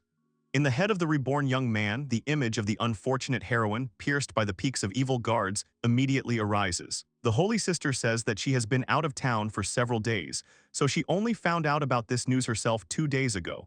She explains that by the time she returned, the fatal verdict had already been passed. The lady is accused of treason against her own kingdom. One thought appears in the little creature's head. But he cannot believe that this is the work of that disgusting girl who is the sister of the main character and the prince who used to be Charlotte's fiancé. The woman dispels his doubts, telling him that this is the work of Chancellor Aurelius. The CEO asks her who this chancellor is. The lady replies that he holds a very important position in this country, so to speak, and has great power. She suggests that because of the king's coma, no one can cope with the chancellor now. The Holy Sister says that she tried to insist on a commutation of the sentence, but he began to threaten her, asking if she really wanted to break the contract. She notes that she had no doubt that she would not be able to use the power of a cult or believers here. The baby calls out sympathetically and cautiously to the lady. He is amazed by the woman's story and considers her really brave, since she was not afraid to try to help the main character, even despite the restrictions due to her status. He couldn't have dreamed of more. Suddenly, a lady comes up with a brilliant idea. She screams and grabs the chimera baby, lifting it in front of her at arm's length. He finds himself suspended in the air and exclaims in surprise. The woman lifts him off the ground and examines him. She remembers that he is a monster for whom there are no barriers. The lady continues to hold the hero in her arms and says that he is the only one who can get Charlotte out of prison. She asks if the brave kid is ready to take such a risky step. There is a possibility that he will have to put his life on the line and make an enemy of the whole country in order to save the young lady who is so dear to his heart. Brave Demon Seo remembers his girlfriend and the happy moments spent with her. He feels that he owes a debt to the main character, who gave him a name and took care of him in every possible way. The matter is urgent, so the hero decides everything very quickly. He selflessly shouts out that he is ready to sacrifice his life for Charlotte and decides that he will not stop in the face of even the most terrible danger. The woman encourages the brave little man, saying that his answer is just great. She advises her friend to fly to the aid of the main character as soon as possible, since he decided to save her from prison. The lady lets him go and tells the animal to fly without her for now. She promises that she will catch up with him as soon as she finishes with her accumulated affairs. The chimera cub looks at her in surprise, realizing what will happen to the status of a lady if she helps. The clergyman says that if he didn't lie about Lilia's skills, then the aunt of the main character will be able to use them against her same girl. The woman asks the baby not to worry about her once again and to fulfill his part of the plan. She looks proudly at the chimera cub and, wanting to give him even more strength and confidence, fervently asks him if he will definitely cope with such a difficult mission. Little Seo frowns his eyebrows and confidently replies that he will not let you down. The lady rejoices at his mood and points out the direction in which the royal capital is located. The monster rises into the sky. She shouts after him to fly and save the princess from the tower. Developing unprecedented speed, the little hero heads in the indicated direction towards the prison where his girlfriend is imprisoned. He closes his eyes slightly to gather his thoughts and strength. Everything that the reborn young man does is not just a way to thank the main character for her kindness. The little animal remembers that when he saw how everyone turned away from Charlotte, he remembered himself in the past. A family photo captures a moment in the life of a little boy. It was his birthday that day, so there is a cake in front of the child. His happy parents are standing behind the baby hugging his gift. Some time ago, a boy was fighting with another student. Watching this spectacle, the other child is very surprised by his agility and strength. Schoolchildren are crowding around. After the end of the fight, they whisper among themselves, noting that the hero defeated the high school student. The kids thank him for his help, telling him that the grown-up guys bother them only because they are older. The boy tells them to call him again if they get into the same situation and someone bullies them. He promises to rush to help at the first call. One of the children says that with such strength as the hero, all the girls in the class will adore him. The hero turns around and says that he is just helping those who need help. He notes that there is nothing special about this at all. The boy shouts to his new acquaintances that they will see each other again. Evening comes on the street and a bright moon lights up over the hero's house. The student carefully goes home, trying not to attract attention to himself. In the kitchen, the boy's mother is standing at the stove as usual and cooking something. Sensing the appearance of her son, who wanted to slip past her unnoticed into his room, the woman tells him to stop. She asks him if the boy understands what time it is on the clock. The mother turns to the hero and calls him to her.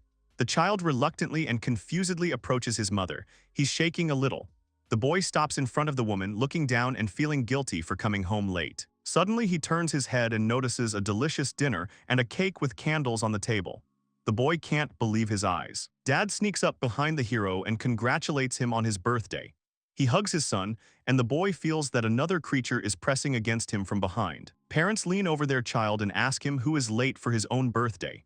The father, anticipating his son's delight, points to the hero's birthday present. The boy breaks into a smile, realizing what kind of creature was clinging to his shoulder. He thanks his father for the gift and immediately rushes to hug the black chimera animal. It's time to blow out the candles. Parents once again congratulate their baby on his birthday, feeling proud that he is growing up such a big and noble child. They say they are very glad that he was born to them, and the whole family sits down at the festive table to celebrate this significant event. After some time, the hero meets young children again whom he protected from a bully. They call him Sensei. The boy waves to them and shouts, "See you later," heading to his home. He opens the door to his house and enters the apartment, saying that he has already returned. Suddenly, his attention is attracted by a man lying on the floor. This is the hero's father. The boy is terrified and calls for his dad, but he does not react, continuing to lie on the floor motionless. After a while, the son says that mom is working overtime again. He sighs heavily, looking at the note left for her, which says that it is possible to have a snack for today. The boy carries the food left by his mother to his father. He lies exhausted on the mattress, covered with a blanket. The father apologizes, saying that he made his son very worried about his condition. The student calms the man down. He says that everything is fine and reminds me that mom is also working hard to make him feel better as soon as possible. The boy says that his mother considers her work more fun and says that there is nothing to be done about it. He tells dad that she promised to take him to a restaurant tomorrow since the work is going so well.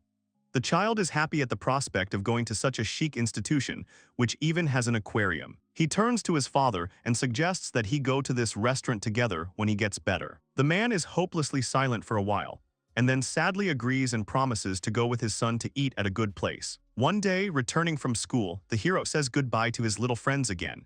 He waves to one of them and turns around at someone's hail. The boy sees his mother standing next to a car. He runs to her as fast as he can and shouts to his mother, saying that she arrived earlier today than usual. He stops in disbelief when he notices a tall man next to his mother, looking down at him. The stranger examines him and says that the boy really looks very much like his mother. She gently hugs her son and says that she has already moved their things to a new house. The boy continues to stand in complete disbelief, his eyes wide open and trying to figure out what is happening. The child is surprised to ask his mother who this strange and unfamiliar person is and what other house she is talking about. He has no one else to turn to, so the student hopes that his mother will explain to him the essence and purpose of everything that is happening. She leans over to her son and happily says that this man will now live with them. The woman tells the boy that he will now have to call Mr. Heijki, as the stranger was apparently called Daddy. Mr. Heijki agrees and tells the hero to call him that. He asks the child not to worry and promises that the boy will quickly get used to all the changes in the family. The boy looks up at the adults with his big and frightened eyes. He does not understand how it happened that now this man will replace his own and beloved father. Meanwhile, a pair of lovers loom over him, demanding that the child call Mr. Heijki Daddy. Mom and her new husband look at him ominously and smile. The child does not recognize their faces, distorted into scary masks. Someone takes the child by the shoulders from behind. The boy turns around hopefully and sees that his sick father is standing behind him. Dad showed up on time and saved his son from the pressure of stupid adults. The boy's mother attacks the man, asking why he is not bedridden. He turns to his wife and wants to know what it all means. Mr. Heijki intervenes in the conversation. He asks you to wait a minute and calm down. The parents don't stop bickering. The woman screams that she did not want to return because of her husband's attitude. They don't pay attention to the pleas to stop. An elderly passerby pays attention to the couple. A wizened old man comes closer and politely asks them to be quiet, reminding them that they swear in front of the child, which is very bad for his psyche. The mother does not pay attention to the older man's remark. She pushes her husband and shouts that he is already useless to the family. Weakened by illness, the man loses his balance and flies back, accidentally hitting the old man standing behind. They're flying down the stairs. A passerby lands unsuccessfully and hits his head on the stone steps. Everyone present is horrified by the realization of what they have done. The old man rolls down the stairs and remains lying on the ground without the slightest signs of life. The mother hides behind her boyfriend, who is afraid of being accused of murder himself and says that the old man crashed. Meanwhile, the boy rushes to his father. He asks how he feels. The man replies that he is clearly better than the old man. The mother's boyfriend comes to his senses and, realizing what is about to happen, pushes the child away and grabs the man by the neck. He decides to pin all responsibility for the death of the old man on the sick father of the hero. The woman starts screaming and screaming for help with all her might. She accuses her husband of murder and asks passers-by to call the police. The mother grabs the boy and pulls him aside. The hero resists and shouts for them to stop because his dad didn't kill anyone, but he was hit by a woman and was the victim. He asks you not to approach him. People start fussing around. They wail and call the police. The child does not calm down and continues to scream that his father did not do this, but no one listens to him. The little kids he saved from a high school student are watching this spectacle in surprise. The hero can't calm down in any way and is still trying to reach adults. Some time passes and the action takes place in the classroom of the school where the boy studies. The little classmates look back at him and whisper to each other. They say it's not worth hanging out with him, otherwise he might kill them. They decide that there is no edge in this case, and the killer's son is very likely to follow in his father's footsteps. The hero hears this and his whole body tenses up. He clenches his fists tightly. The boy can't help himself and he rushes at one of his ungrateful classmates, whom he once defended from the attacks of adult children. A fight begins. Other children run out of the classroom to call for help from the teacher. After some time, a trial takes place at the school, during which the mother of the injured boy asks how the school allowed such an egregious case. The mother of the injured boy asks the principal of the school where her son studies when the parents of the student who attacked her offspring will arrive here. The gray-haired old man assures her that he called his parents, but he was interrupted and left a message. The message said that the boy's father was busy. He asked the school management to scold the child properly instead of him. The hero's classmate is whimpering in his mother's arms. She hugs him and glares at his abuser. The hero turns his eyes, burning with pain and rage, to the side. In the evening of the same day, his new father approaches the hero, who is sitting on the floor and doing his homework. He says he heard from his child's mother that the boy hit one of the children in the classroom today. The man looks down at him and contemptuously says that the one who strikes first is always the weakest person. The boy, without raising his head and staring at one point, asks him for forgiveness with a memorized phrase. The mother's lover loses his temper and throws him to the other side of the room. He stands over his stepson and tells him not to think it's violence. The man covers up his act by teaching a lesson to the hero. He turns away and returns to the kitchen, where he asks the boy's mother what she taught this tomboy. The woman looks at him and replies that how could she have known that her son was capable of such a thing. The child is thinking hard. He remembers his birthday and does not understand why he did it and at what point something went wrong. The number of unfamiliar family members began to increase dramatically and classmates shunned him. Even mom has changed. The hero found shelter for himself inside the slide on the playground. He lies in it, with his hands behind his head and looks at the clear sky above his head. The boy remembers that he needs to go home. He becomes sad and realizes that he absolutely does not want to go back to a cold and strange apartment in which every member of the family has become a stranger to him. Suddenly, someone's conversation reaches the hero's ear. One of the talking guys calls names and rudely demands that the person he is talking to look at himself. The child crawls to the edge of the railing and listens to the conversation. One of the speakers tells the girl standing in front of him that no one in the class likes her. Another abuser comments on the schoolgirl's face and asks why she is allowed to go to school in this form. One of the guys says that they will think about their attitude towards her if the girl gives them money. The hero calls out to them. The abuser looks up at him and asks who he is to interfere in their showdown. The boy clutches a stick in his hand and replies that he is just a boy who was nearby. He asks if the children really think that he will just turn away if they continue to behave like this with a girl. The children swear at the defender of the schoolgirl, but do not decide to come into conflict with the hero. They turn around and, throwing rude phrases at the student, go in the opposite direction. The hero watches as they quickly run away from this place so as not to get what they deserve from him. He jumps to the ground in front of the girl. The baby looks at him with her clear tear-stained eyes and thanks the brave defender for his help. The boy looks away and says he hates it all. He walks away towards the house and finally advises his new friend to avoid loneliness. The hero, frowning, stomps down the street. The next day he meets a girl in the hallway of his school.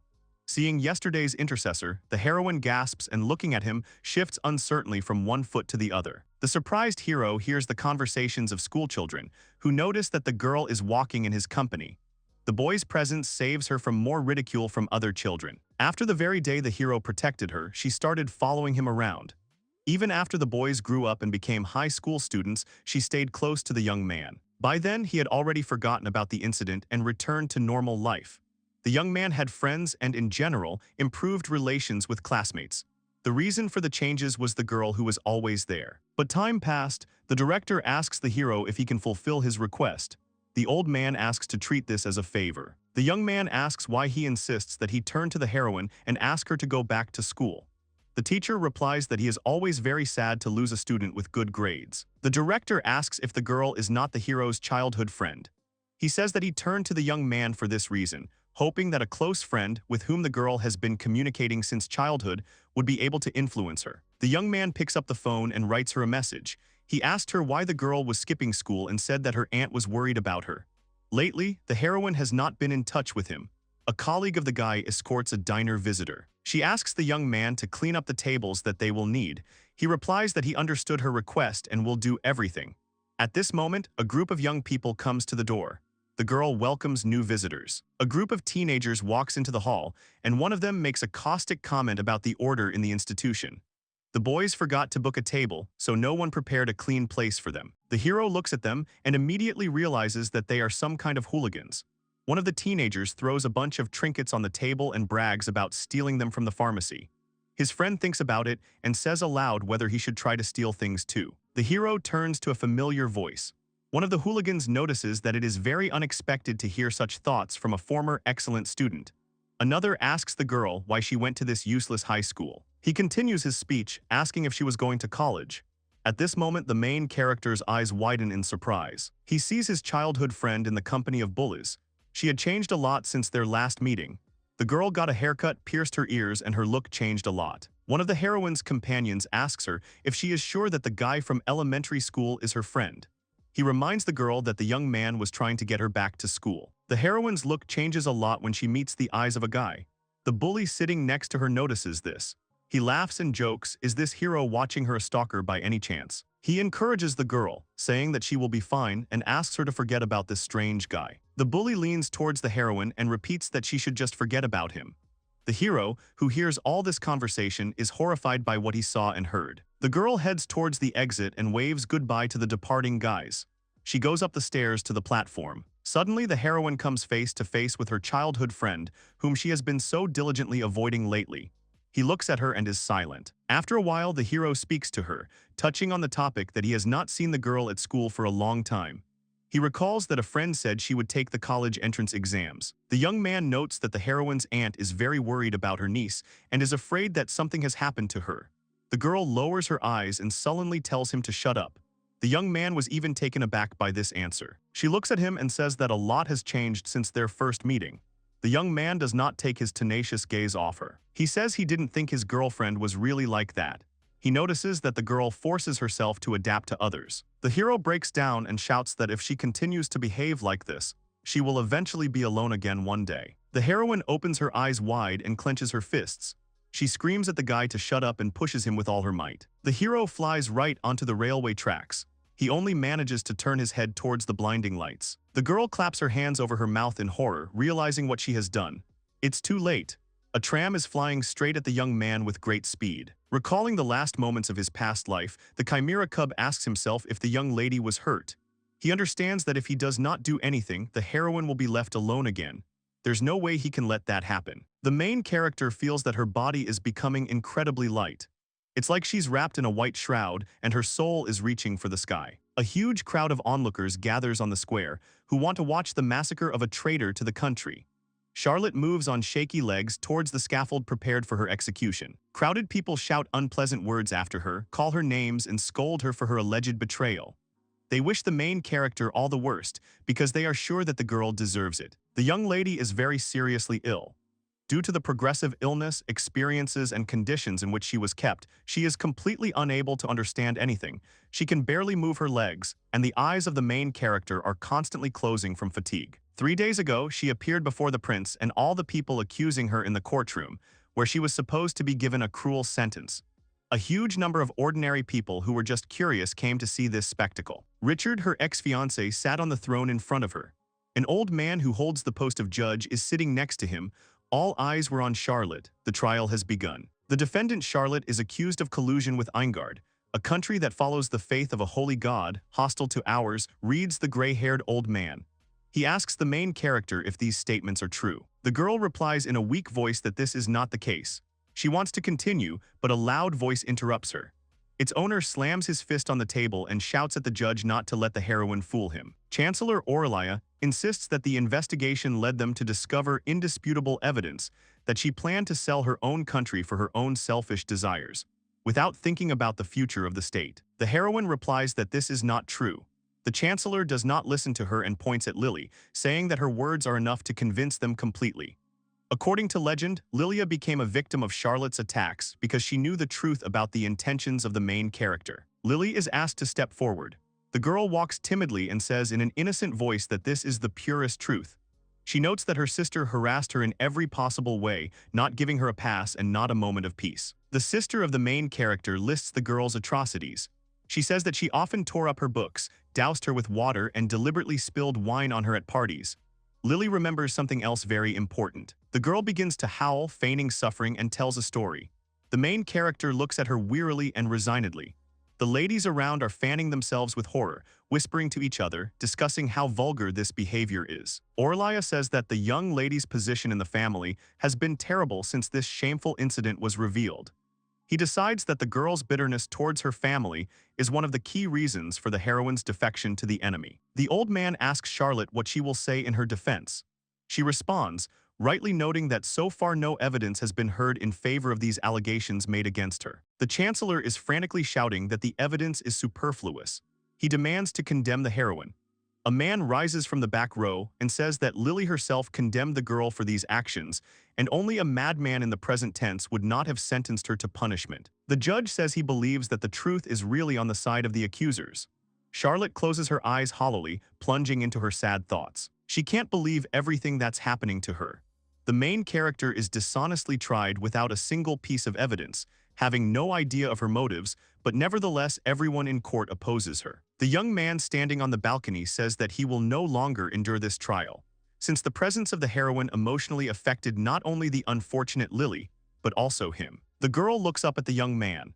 She remembers how he used to look at her with his clear eyes and say that he was very pleased to be in the company of the main character. The young man shouts that he cannot be at peace with himself, knowing that such an arrogant and hateful woman as Lady Charlotte is walking free with complete impunity. The man sitting next to him also can't stand it and decides to say everything he thinks about the girl.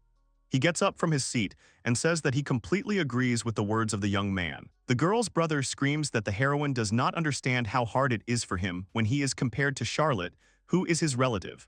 My older brother used to say that he was proud of his little sister. Another young man shouts that he is constantly being shamed at the academy for being his sister.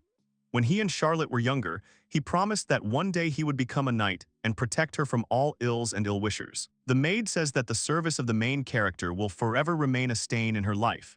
She thinks it's ruined her reputation. When the kind girl saved her, the little orphan thanked the lady and promised to serve her forever faithfully. The father of the main character is the last to rise from his seat. He glares at her and publicly disowns his daughter, depriving her of her title. When Charlotte was a little girl, her father always said that he loved her. Now it's gone. The main character's head is spinning from illness and rude words spoken to her. The old man in the judge's place asks for silence and says that he is going to pass a final verdict. In the deathly silence of the courtroom, the man delivers the verdict.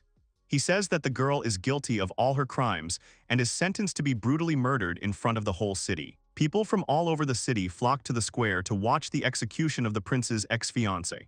They all discuss upcoming events and say that they do not envy the fate of the main character. That's what happens to those who betray their loved ones and try to sell their native country to the enemies.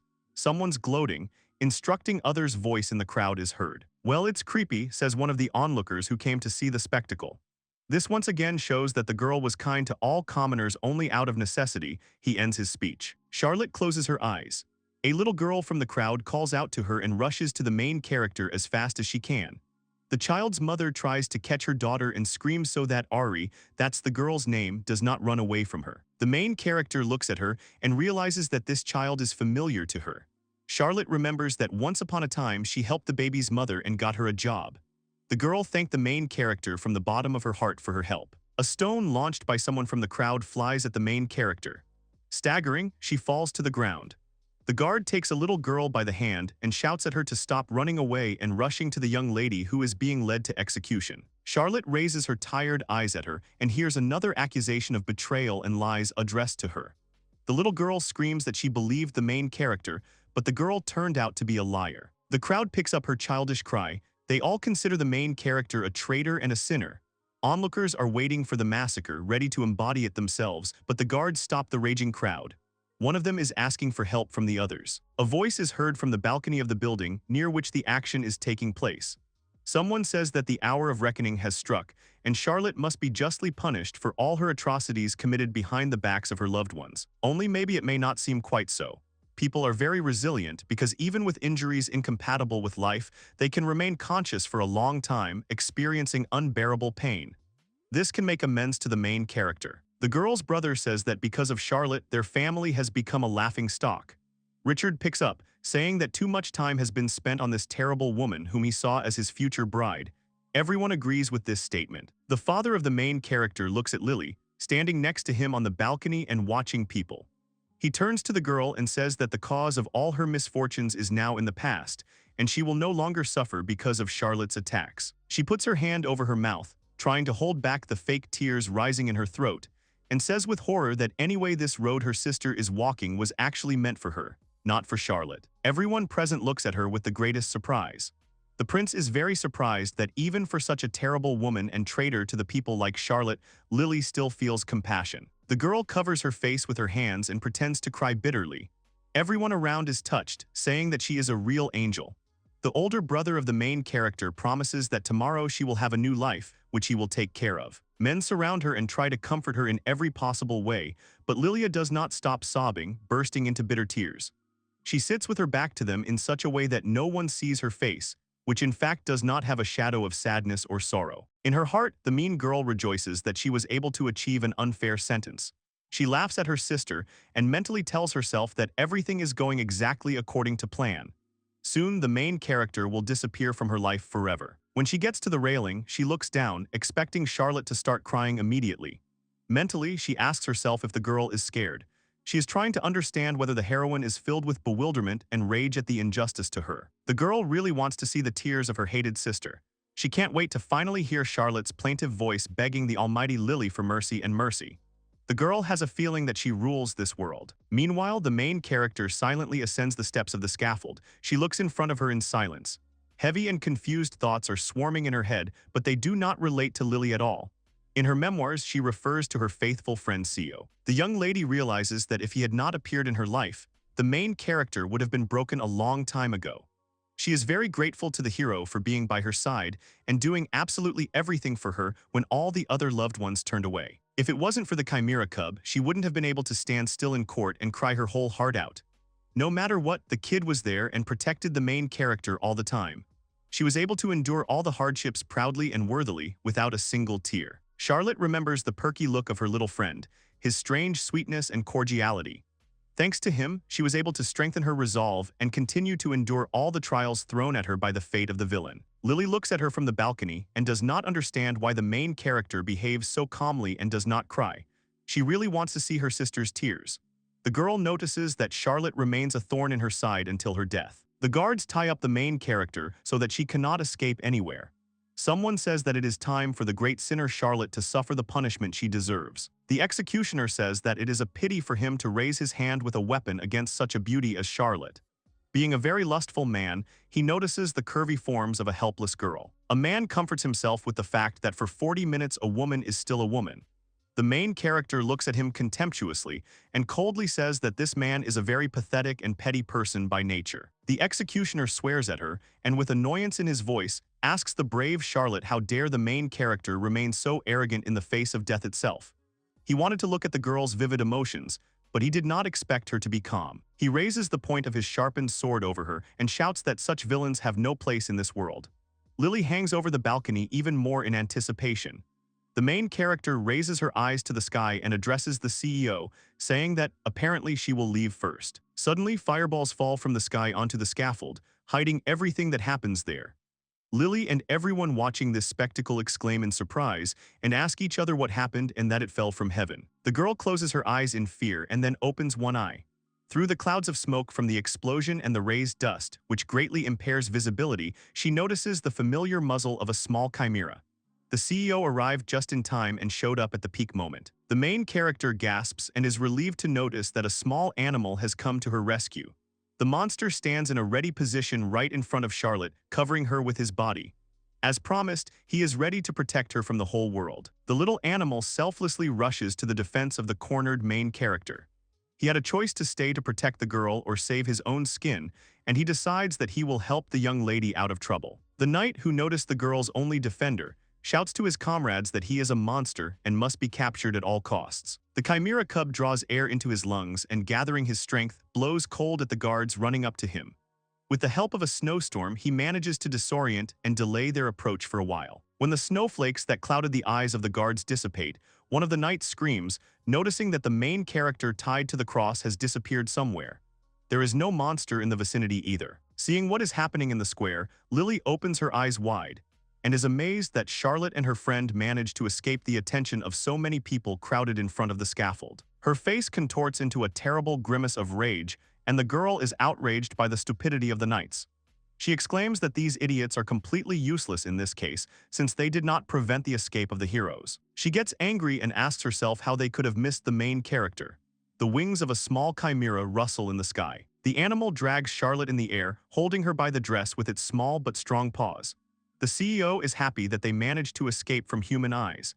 No one sees them because of the invisibility skill that the hero possesses. Preparing to defend the main character, the kid drew attention to the number of people around and realized that he did not want to mess with so many foreheads. He decided that he would simply steal the girl and escape with her through the air. The main thing in this case is to remain invisible to the eyes of people and run away with her as soon as possible. The next point of his plan was to meet with Mrs. Venus so that she would take care of her niece. The chimera cub flaps its wings and encourages the main character, telling her that there is very little left and soon it will all be over. He promises the girl that she will definitely become free. Suddenly, arrows start flying at the heroes, launched by the knights from the square. One of them commands his subordinates to prevent the fugitives from leaving. They try to hit as accurately as possible and injure the animal, but it turns out to be not so easy. The CEO looks down at Charlotte and wonders in horror why they know where the heroes are.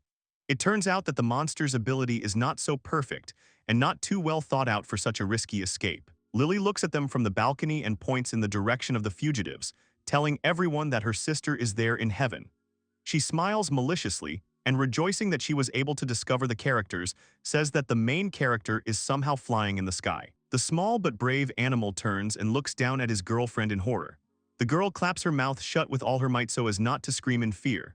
The hero asks himself why everyone sees Charlotte despite the fact that he used the technique. A thought comes to the head of the chimera cub. He remembers with horror that the girl has a magical resistance, because of which the magic of the animal does not work on her. Now the hero understands why they failed to escape unnoticed. Carrying not the lightest burden in his paws, the hero tries to deftly maneuver and dodge the arrows flying at them, and the attacks of the knights watching his friends from the fortress square. The main character raises her head and looks up at the CEO, who is trying with all his might to save her, and screams that they will never be able to fly away this way. She asks her friend to leave her and fly away himself to escape at least alone. The strong and brave kid squints with tension, but shouts that he will never leave the main character and will be by her side in any situation. He made a promise to himself that he would run away with the young lady. The hero decides that when he becomes human, he will definitely live happily ever after with Charlotte. This is the future the little monster wants for himself and his beloved. He only tightens his claws, clinging to the clothes of the main character, and closing his eyes develops the maximum speed he is capable of. The chimera cub screams that he will protect the young lady at any cost. Suddenly, an arrow launched into the air by one of the knights accidentally hits an animal that did not notice it. He wounds his wing and the tip of his tail, depriving the hero of the opportunity to keep his balance in the air. In utter horror, the characters realize that they are rapidly flying down. The crowd begins to make noise and people shout that the fugitives are falling, and now they will not be able to get anywhere from just retribution. The chimera cub realizes that the fall is inevitable.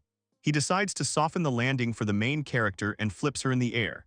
He selflessly turns out to be below her, protecting the girl's back and creating a safety cushion for her from his body. The guards, who have been watching the trajectory of the heroes fall all this time, discover that they have fallen outside the gates of the city.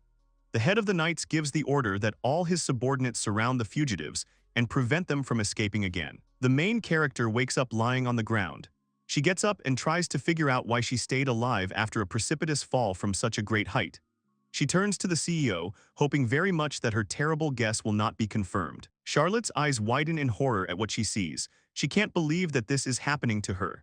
The girl rushes to her friend, who is sprawled on the ground, and calls out to him.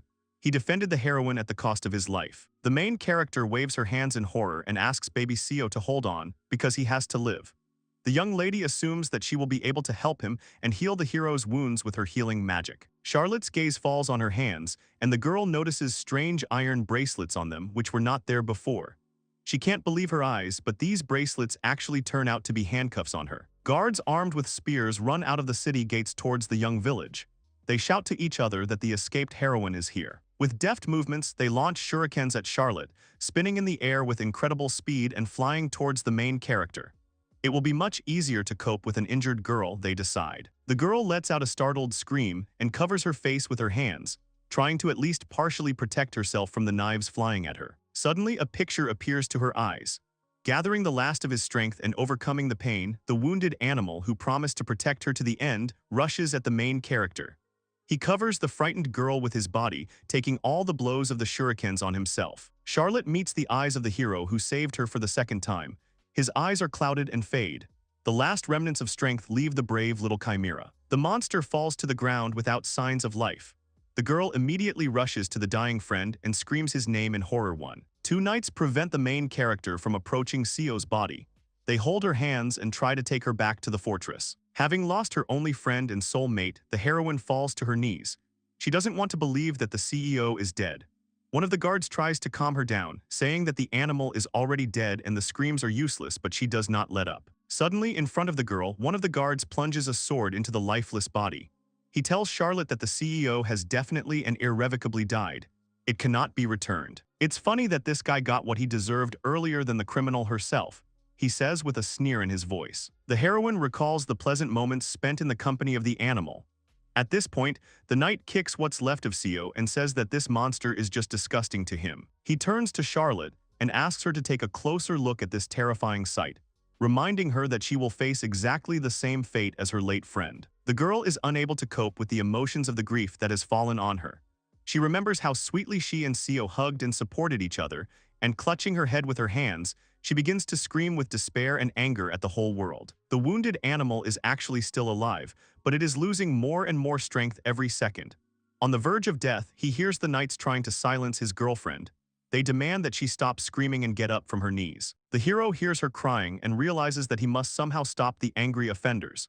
He feels his consciousness slowly fading away, and his strength is leaving his weakened body. The chimera cub decides that this way he will really die, but realizes that he cannot leave everything to the mercy of fate, because he swore to protect his girlfriend, no matter what it costs him. He has no choice but to use his very last resort, miracle evolution. The hero's consciousness moves into the body of the young man he was in a previous life. He asks himself where he is. Although the hero was aimed at obtaining a human body, he turns out to be in his old guise. He looks at his appearance with interest. After making sure that it is really his body, the young man asks himself if he is not dead. He understands that in such an image he will not be able to protect the young lady. He needed something more impressive and combat-ready. The hero turns his gaze to the panel floating in the air. It consists of many squares that look like pixels. A window with a choice appears in front of the hero's eyes. It says that by taking this path of evolution, the development of the human branch will be blocked forever. The program asks if the young man wants to continue. The hero thinks about it. The prospect of developing his monster, losing control of himself and sowing destruction of everything and everything, in contrast to the previous image of a peaceful animal, does not seem too tempting to him. In his head, the young man calculates the pros and cons of such a choice. Hesitantly, he raises his hand to press the right button on the monitor to select. He pulls himself together and presses the consent button. A girl in a white robe, chained in chains, asks the hero if he is sure of his choice, which he made. The choice is really very difficult. She reminds me that the young man will have no way back. He will lose his consciousness as a person. Does he agree with this, she asks. The young man answers in the affirmative and says that he has made his choice and is ready for the consequences of his actions. The girl asks if he is scared. The hero honestly answers that there is no point in denying the truth. He's really scared. The young man was scared when he was thrown into this world in the body of a monster. He was scared when he was dying, thinking that this would be his last life and there was no way back. The girl asks why she should go to far away. She clarifies if the hero didn't try so hard to become human again. If that's true, then he made a stupid choice. The hero agrees with her, remembering the smile of the young Charlotte. He says he belongs to the category of fools that the girl in white mentioned. The young man understands that at this rate the main character will die unhappy. He knows that he will not be able to accept this thought. The girl replies that this is true and says she is glad that the reincarnation of the young man was not in vain. There is a crackling sound in the air. The knights try to forcibly drag the resisting main character into the fortress and do not notice what is happening behind their backs. One of the men raises a sword over Charlotte Hybel, telling her to stop this useless resistance and follow their orders, making life easier for them and herself. At this moment, some kind of creature whirls past, knocking down all the offenders of the main character who met on their way. The girl covers her face with her hands from splashing. She looks at her defender, who soars into the sky, casting a huge shadow on the ground and remains sitting among the fallen bodies of the royal knights. They paid the price for their attitude towards the girl. The main character looks up. The huge eyes of a creature never seen before are looking at her from the sky. Against his background, Charlotte looks fragile and helpless. She recognizes familiar features in the formidable lizard and turns to the CEO. A huge monster resembling a dragon in appearance and belonging to the Chimera Berserk race emits a terrifying roar and spreads its huge black wings. The reborn CEO has much greater abilities. An enraged monster, hungry only for revenge and battle, opens its huge mouth, dotted from top to bottom with sword-sharp fangs. As the girl in the white robe warned, reborn in a new body, the hero loses control of himself. The surviving guards are panicking and trying to escape from the dragon rushing straight at them. The men shout at each other, asking what kind of monster it is. The more savvy ones advise them to run away. None of the soldiers manage to escape. The crazed monster catches up and torments each of the knights in turn. He breaks through the wall of the fortress and flies into the square, where people are crowding in anticipation of the return of the knights, along with the fugitive and the beginning of the massacre of the main character. He stops in the middle of the square, rising on his hind legs and again uttering a wild cry. Onlookers flee in horror in all directions, trying to escape from a huge monster that has raised columns of dust with its appearance. The hero's attention is attracted by the balcony on which the elite and the prosecution are located. There are shouts and orders to the knights to do something and immediately get rid of this monster, which causes a lot of problems for the nobility. Sio's gaze meets the gaze of the main character's sister. Lily, look at him with disgust and fear. She asks the men standing next to her what kind of animal it is that has caused panic everywhere. Seeing the girl's moody face, the hero's eyes widen with anger. He is ready to pounce on Lily, who has dragged his girlfriend into her dirty games and forced her to stay all alone. The hero develops great speed and rushes straight to the balcony where the heroine is located. He is preparing to strike and crush the main cause of all his girlfriend's problems. The girl watches as a black monster approaches her, mesmerized. She swallows convulsively but cannot run anywhere to hide from the impending attack. The men standing on the balcony next to Lily are running towards the exit. The girl's father frantically screams that the monster is approaching them.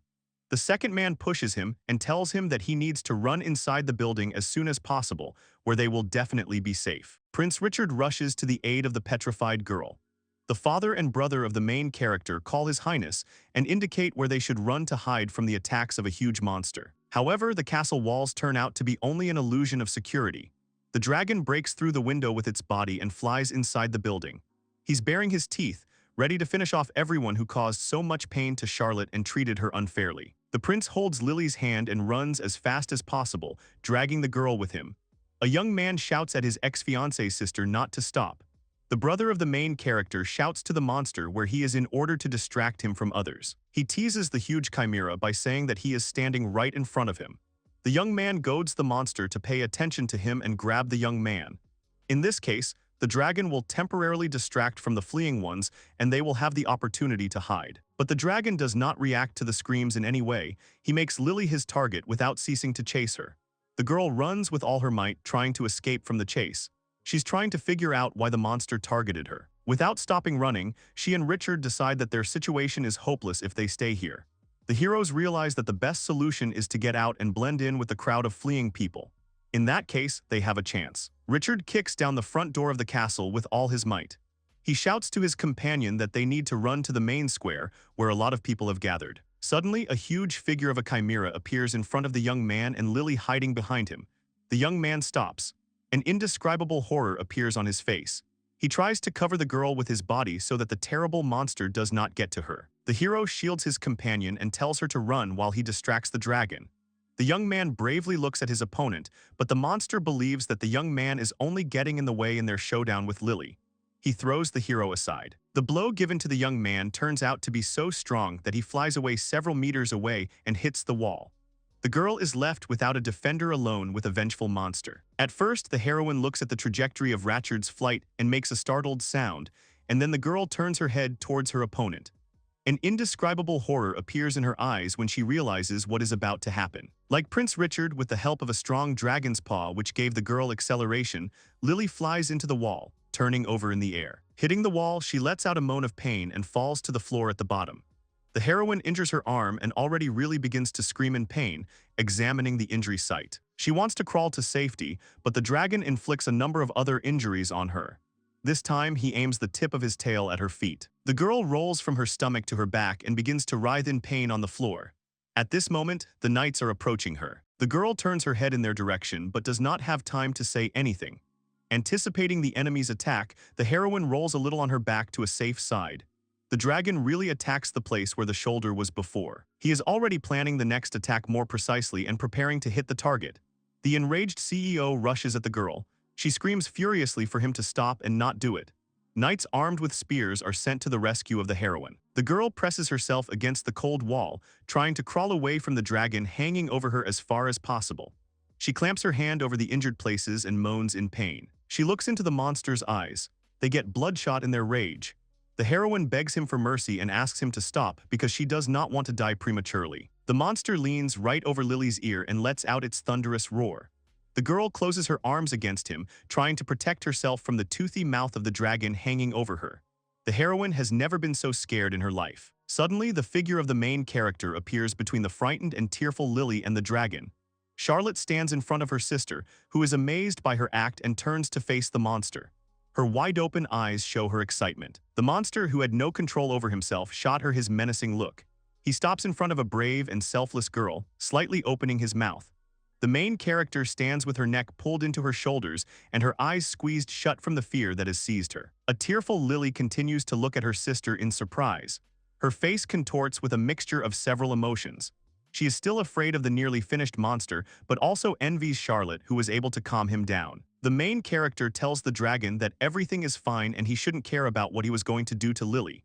She calms her friend, distraught after his rebirth, and reminds him that in his soul, Seo was never a monster. The dragon gradually calms down. He is breathing heavily, recovering from a temporary loss of sanity. The girl approaches Seo and gently hugs him, asking that the hero return to who he was before rebirth, and calls him by name. Charlotte touches and drops bitter tears on her brave friend. The necessary conditions are met. The dragon has a new skill, atheistic reign. The main character receives the title Blessing of the Goddess. The sky is illuminated with light. Divine rays fall on the heroes, blessing them for good deeds. A blazing fire engulfs the dragon. People watching this incredible spectacle note its similarity to a fiery tornado. They ask each other what it just was. The monster raises its muzzle to the sky and emits a loud roar, which sounds more like a moan. A fire is burning around him and smoke continues to swirl. The main character thinks about it and realizes that, oddly enough, she did not even feel the heat. She gently takes her calmed friend by the muzzle with her small hands and turns to him. Charlotte looks at him with concern and asks sympathetically if the hero was hurt. She helps the dragon to live through this difficult and painful moment. The main character looks at the CEO with her clear eyes and continues stroking his muzzle. She hugs him and, clinging to the dragon, tells him that everything is fine. The reborn young man realizes that the most difficult moment is already behind him. The narrowed pupils in the hero's eyes gradually expand, which indicates his calm state. The dragon remembers the girl's words when she suggested that he, who did not know where to go, stay with her forever. She comforted him and fed him vegetable soup when needed. The girl was interested in his time and condition. The main character played a significant role in the life of the little monster, filling it with light and love, which he wanted to return. Charlotte continues to hug the hero. She says that violence is not an option, and it doesn't matter what reason provoked the aggression. The incredible happiness of protecting his beloved outweighs all the pain of other people's suffering. The hero remembers how Charlotte hugged him lovingly when he was very young. It was the main character who gave the baby the name Seo, which he still wears. The dragon spreads its wings and straightens above the main character, lifting the air up and emitting a noble roar. The beast raises its head to the sky and releases clouds of smoke mixed with steam from its toothy mouth. The hero's eyes fade and turn into white circles. After some time, the pupils in the dragon's eyes reappear, but this time they have the same appearance as the human pupils. The young man comes to his senses. At that moment, the main character is still hugging him. The hero asks himself what happened and tries to figure out where he is. He is surprised to realize that as soon as this strange voice appeared in his head, the young man's consciousness suddenly cleared up. The hero straightens up and stands on his hind legs.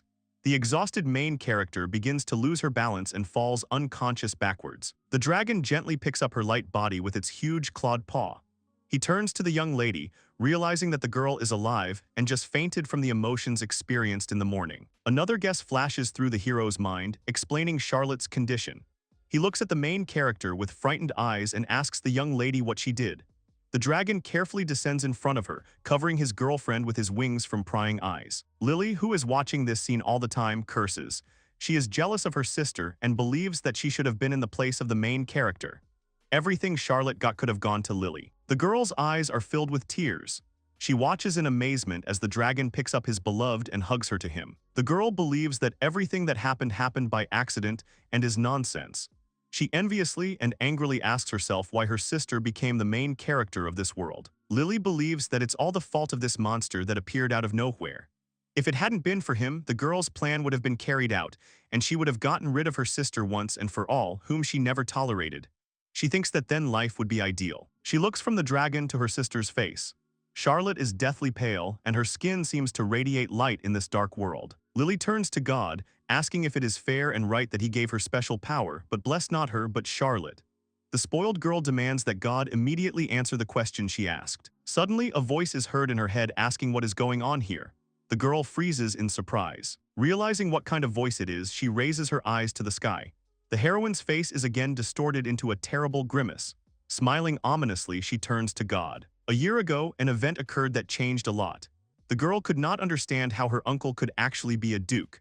The man sitting across from Lily slammed his fist on the table and wanted the girl to stop screaming like that. The girl was angry. She did not understand why, if what was written in the note was true, then she was not an aristocrat, because she so wanted to live a carefree and rich life, enjoying the fact that she did not need to think about where to get money. Her mother also shouted at Lily to calm down and leave her father's office. The girl did not want to stay in her house anymore and said that she was tired of enduring what she did not deserve. She also understood why she was not allowed into the room. The man said that the life of an aristocrat is not as good as Lily thought, because such people cannot be trusted.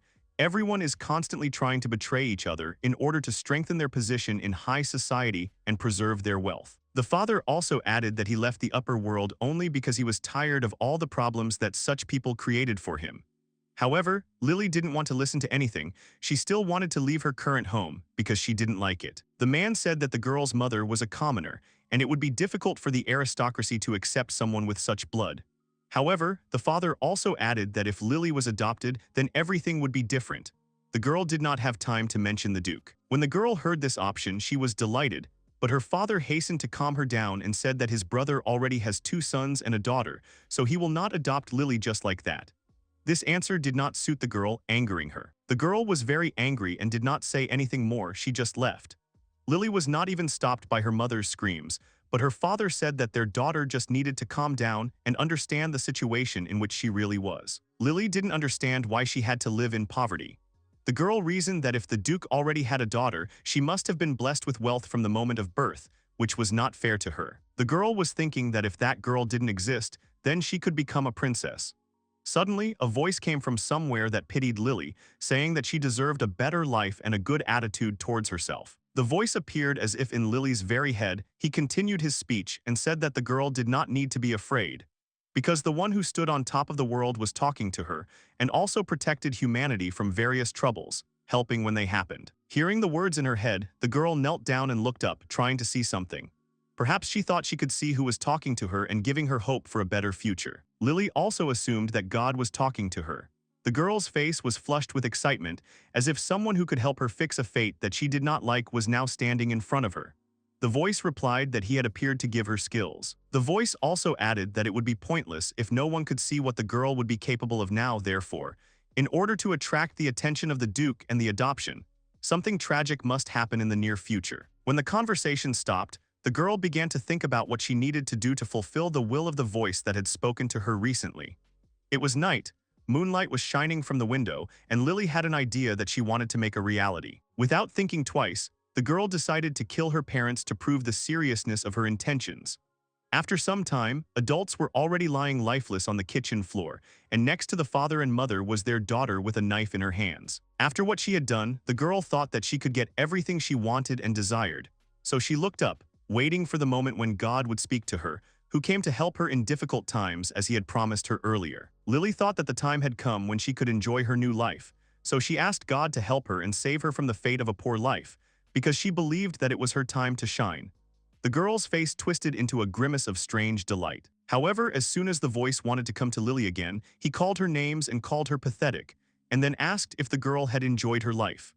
Lily didn't understand what God meant when he addressed her like that and spoke unflatteringly about her life. After the voice decided to speak out about the girl, he also asked her if she didn't think it was time to accept her fate and become the property of the one she was talking to.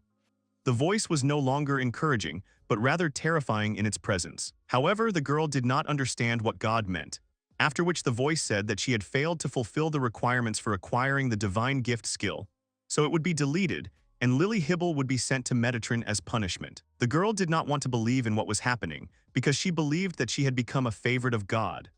Once in another place, Charlotte was noticed by a creature she knew, so that she would not be hurt. It caught her before falling, flying away from the knights. However, as soon as the dragon caught the girl's body, he noticed that the fragments of stones were attracted to Charlotte, destroying everything in their path. When she woke up, she realized that the CEO was holding her and warning her not to move because of the danger. It turned out that all the fragments, which scattered chaotically in different directions, began to form one large ball, which towered in the sky and remained dangerously hanging. It seemed that he could fall at any moment and crush everything. After some time, the ball really began to descend, so it was impossible to say for sure what would happen next, because after the fall of such a huge object, a catastrophe would have occurred. Someone, having seen something like this, closed their eyes in anticipation. Seo, who was holding the body of a girl in his paws, who was still having a hard time standing, watched the pile of stones, because he needed to react immediately after what happened. But something happened that the creature clearly did not expect to see. A girl named Lily Hibble appeared on the first level, the Metatron race. Her health was about 1,400 units, attack was 100, resistance and magic power was 1,000. She also had many first-level skills and titles. The girl with blonde hair was dressed in an unusual costume. On her head was a large crown, on top of which was a ball with a ring like a planet. The girl's eyes were closed, she didn't say anything and generally looked more like a doll. People gathered in one place looked up at the sky and saw that someone was in it. One of the eyewitnesses suggested that it was an angel or some kind of messenger from heaven, who was supposed to destroy and rid civilians of the monster. The CEO, standing next to the injured girl, looked at the sky as well as people, peering at what was happening on it. The creature assumed that the body that suddenly appeared in the sky had evolved and acquired new skills for itself. However, the girl did not show any signs of life, her eyes were still closed, her mouth was slightly open, but she did not say anything and did not make any sounds. The CEO decided that he shouldn't waste time waiting for her to attack. While the body was at the top and did not behave aggressively, the dragon took a pose so that it would be easier for him to climb up and attack. Or if the girl still starts attacking first, he will be ready to fight back and protect those he can. However, the CEO did not have time to do anything, because the young female body began to strike at people standing on the ground. Fires also broke out around the crowd of people, which spread to nearby buildings, and cries for help were heard from everywhere. Lily, although she had her eyes closed, she began to move quickly and look for those whom she really wanted to attack. When she saw the dragon and the girl he was protecting, she chased after them, as the wounded woman noted and notified the CEO. The dragon also noticed that the girl in the sky was aimed at them, so he began to think about what he should do to make do with fewer victims and asked his companion to hide, because further actions could harm her. When Seo flew closer to Lily, he could not get close to her in order to grab her, because a barrier appeared in front of him which protected the girl from everyone who wanted to attack her. A seal also appeared in front of the barrier, strengthening the protection. However, the barrier not only kept anyone away from the girl's body, but also dealt damage to an opponent who wanted to attack. In addition to the fact that wounds similar to burns appeared on Seo's body, as well as small assistants in armor appeared near the girl. The little knights that appeared quickly flew towards Seo, attacking him from all sides.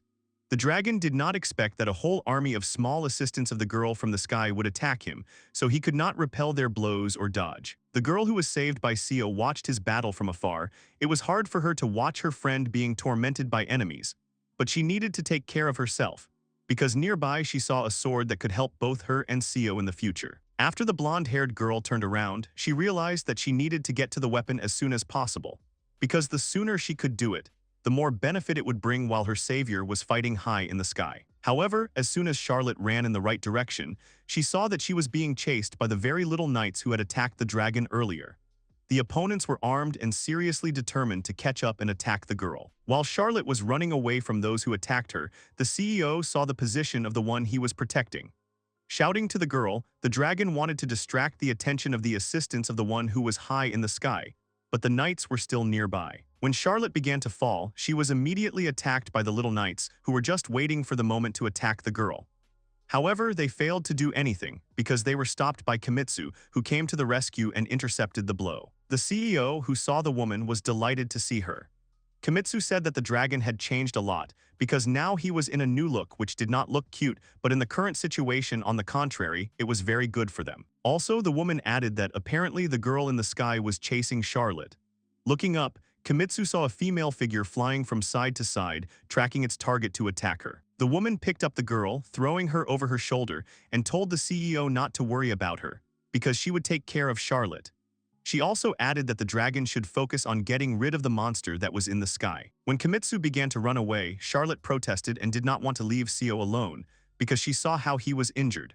However, the woman replied that if the girl stayed here, she would only interfere with him while Lily Hibble attacked them. When the girl found the one she was looking for with her eyes closed, she did not have time to fly closer, as the CEO struck her in the face, distracting her attention to herself. The dragon was angry. He said that he was the opponent of the girl with white hair. The next moment, Seo threw his opponent's body into the nearest wall, but she didn't seem to care, because her eyes remained closed and she did not prevent the attack in her direction in any way. Hitting the wall, Lily began to fall rapidly. After the girl landed on the ground, she didn't have any wounds from hitting the wall. In order not to waste time, the dragon decided to make his body invisible so that Lily would not see where he would attack her from again. As long as the CEO was hidden from everyone, he could be anywhere, which he used to be when he was protecting Charlotte. However, the dragon did not develop any sophisticated tactics and wanted to attack from above in order to develop high speed. When Seo was already approaching his opponent, she still did not turn around, which could mean that she really did not see the opponent who was rapidly approaching her. However, in the next moment, something happened that the CEO did not expect. As soon as the dragon approached Lily, the girl finally opened her eyes and looked directly at him. There were no pupils in the girl's eyes, they were completely empty. Seo, seeing what happened, did not have time to react quickly to fly away in the other direction. So the girl, who was not so close yet, directed her attack, similar to a light beam, towards her opponent. A shot went through the dragon's body, which caused blood to flow from Seo's hand. The creature guessed that Lily had used the Eye of God detection skill. However, even though she was injured, Seo rushed to the girl, grabbing her by the throat. Lily didn't resist, as if she had fallen back into the state she was in before she launched the attack. The dragon had the feeling that the female body didn't even feel any pain because it could just activate resistance. However, no matter how strong the CEO was, he did not understand who he was dealing with. Lily did not need to make much effort to fight back. She deliberately did not do it right away, waiting for the moment, so the dragon did not expect a new blow. Seo's body was thrown back to the ground again. He could only let out a groan of pain, after which he thought that his attacks did not pass through the sacred armor that Lily was wearing, so he needed to come up with another tactic for the fight. After looking at the girl, the dragon also noted that he could not use his invisibility, since with the help of the Eye of God's skill, Lily could see everything that was happening around her, even if something was hidden from ordinary human eyes. The dragon, looking at the girl, could not understand how he could defeat an enemy like Lily, because she constantly struck at him hard, and she had invulnerability, possessing many divine skills that she had recently acquired. While Seo was uncomprehendingly examining Lily's body to figure out how to defeat her, one of the elements of her image behaved strangely, as if it was a separate and independent part, also looking at everything around. After some time, the ball began to spin stronger and stronger. It seemed that he wanted to separate from the crown and the girl as a whole in order to take off and move to another place away from the opponent. However, after a while, the ball, continuing to spin, began to rise high up, lifting the girl's body with it. When Seo saw what was happening, he realized that the balloon was not just carrying Lily away, he was still looking for Charlotte. In order not to be late, the dragon immediately flew towards Lily. Seo didn't want to lose sight of her because he knew what she would do if she found Charlotte. The creature screamed at its opponent, calling her very persistent in her intentions. When the dragon began to fly closer to the girl, it was stopped again by the barrier, and later also by the seal that had previously appeared when Seo wanted to fly closer to Lily in the sky. However, this time the creature managed to react. After the dragon rested its paws on the barrier, the female figure decided to use one of her skills and activate the beam, with which she attacked Seo again. The creature fell to the ground and was severely injured again. After Lily thought she had dealt with her opponent, she turned around and wanted to continue tracking down the girl she wanted to catch and deal with her, because she was ruled by hatred, backed by force. After the dragon shouted that he would not let the girl near Charlotte, the female body stopped and turned towards its opponent, starting to attack him with many rays. The CEO dodged, avoiding attacks in his direction. After Lily began to actively fight, which could not be said from her appearance, Seo wondered where his opponent might have a blind spot, because if he found her, he could suddenly attack, changing the outcome of the battle in his direction. While the blonde-haired girl was directing her attacks in the opposite direction from herself, Seo decided that it would be better for him to accelerate and get closer from the other side until Lily had time to react to his appearance. However, the ball, which was at the top of the crown that the girl was wearing, turned in the direction from which the dragon wanted to attack. There was an eye on the ball, tracking all movements around the female body so that no one could approach her. Due to the fact that the ball noticed the dragon, the rays were immediately directed in the same direction where the CEO was. The creature dodged, but it got angrier and angrier because it couldn't make a single attack because of the girl's new abilities in the sky. But the dragon began to realize that Lily attacked him from her eyes using blades of sacred light, and the flying thing above the girl's head was the Eye of God, giving her clairvoyance.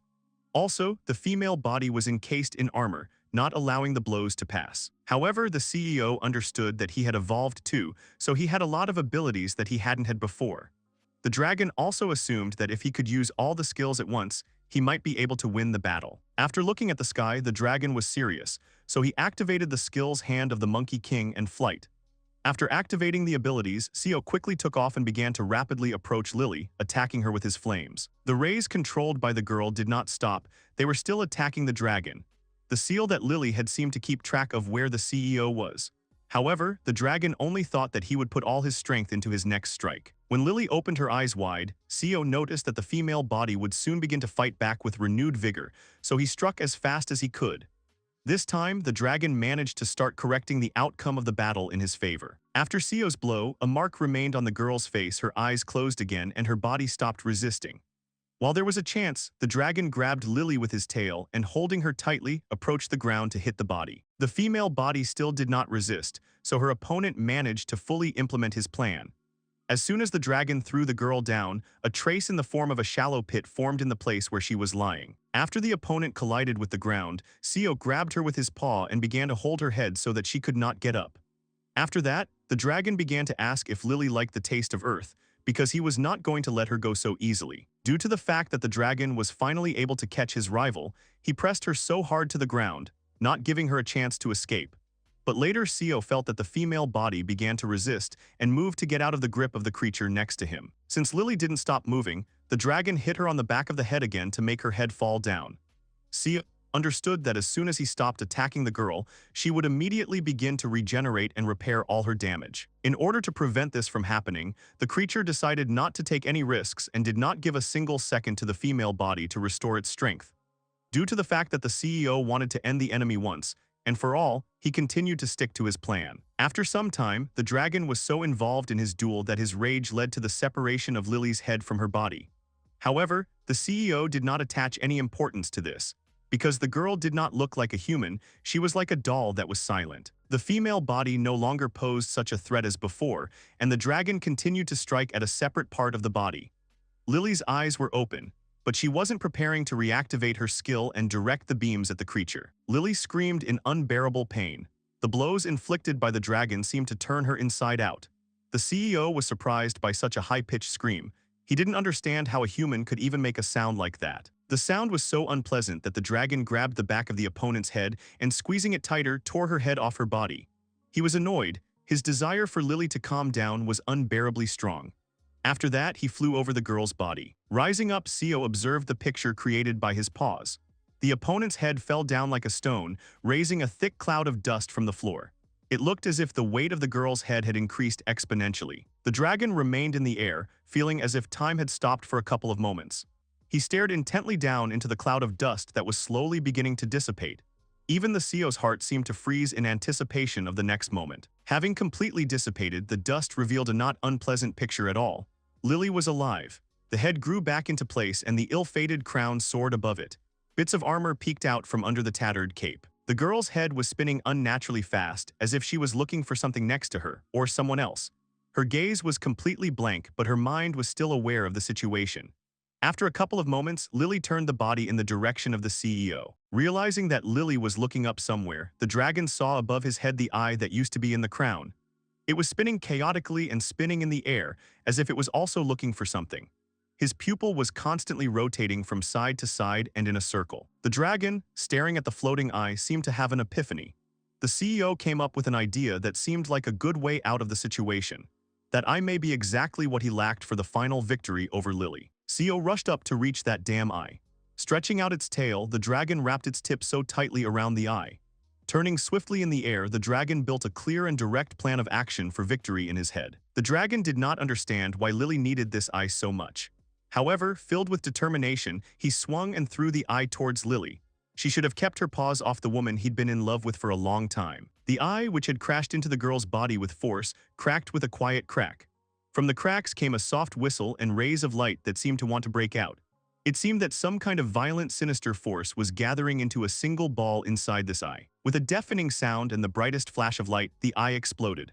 A wave of energy burst out and destroyed the girl's armor and crown. Although there was no visible damage to Lily, it was clear that the force of the explosion had seriously affected her. Falling from a great height, the girl's body hit the visor of one of the shops. Rolling head over heels onto the paved path covered with cracks from the prolonged slaughter, the girl seemed to come to her senses, uttering a cry of pain similar to the one before. The dragon, flying over the girl, made sure that the monster that had captured Lily's body had completely disappeared. Nodding his gaze at the girl crying in pain, he saw the same old moody girl. The spirit of God no longer had any power over her. The dragon sank to the ground, convinced that the battle was over. Now you can calmly take a break and think about what to do next. However, suddenly Charlotte appeared in front of his eyes, hugging him tightly. It was an indescribable shock. Despite his surprise, the dragon's gaze softened. The girl's skin color seemed much better than the last time they met. Mistress Venus must have given her medicine. This calmed the dragon. Despite Charlotte's tear-stained face, he was glad to see her. Suddenly, the girl shouted his name loudly, clearly outraged and worried. This caused the dragon's entire body to shudder in surprise. Hurriedly and loudly, she kept asking the wounded dragon about what had happened. Just as suddenly her voice weakened. She kept repeating it. What should she do if she loses her CEO? She didn't know what to do in that case. She was sobbing loudly, her whole body trembling with surging emotions. Charlotte clung tightly to the CEO, not wanting to leave. At some point, her voice regained its strength. Lifting her red and tear-soaked face, she shouted at the dragon that she simply couldn't live without him. Tears were pouring down her beautiful face in large drops. The dragon closed his dark eyes thoughtfully. The dragon couldn't find the strength to touch her with his paws. His heart was about to burst from the surging wave of feelings, the most vivid of which was regret. He wouldn't be able to be with her for as long as she would have liked. Someone's sudden scream pierced the peaceful silence that had formed. The troublemaker called for the raising of weapons against the monster that was still alive, against the dragon's CEO. Charlotte and he looked fearfully towards the angry people. The cries of people filled the space. The knights were in a hurry to surround and kill the dragon and the common people. When they saw him next to him, they burst into even greater anger. Everything immediately fell into place in their minds. She was clearly in cahoots with this demon. Surrounding the innocent Charlotte and CEO, the knights aimed their weapons at them. Their gazes were filled with fear and disgust. All they wanted was to kill both the dragon and the girl who was clearly supporting him and who looked back at people with fear. Charlotte snuggled closer to the dragon, her face full of horror and failed attempts to come up with a way out of the situation. The dragon's gaze was different. Thoughts mercilessly appeared in his head, trying to figure out how to save his beloved Charlotte. People continued to gather around CEO and Charlotte. They had practically nowhere to run. Each of them wanted to take this chance while the dragon they saw as a demon was weakened. Charlotte was called a witch by everyone who was not lazy. The dragon began to panic somewhere in the depths of his soul. Charlotte is being branded a witch just because of his presence, but he can't leave her here after running away. Then she'll be all alone. However, someone called out to the people, asking them to stop now. The savior of the situation turned out to be Mrs. Venus. Taking advantage of her position, she ordered people to stop, ostensibly in order not to provoke the demon.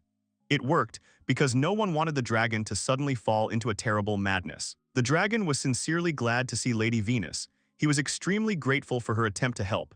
Venus, at that moment, was trying to figure out what to do now.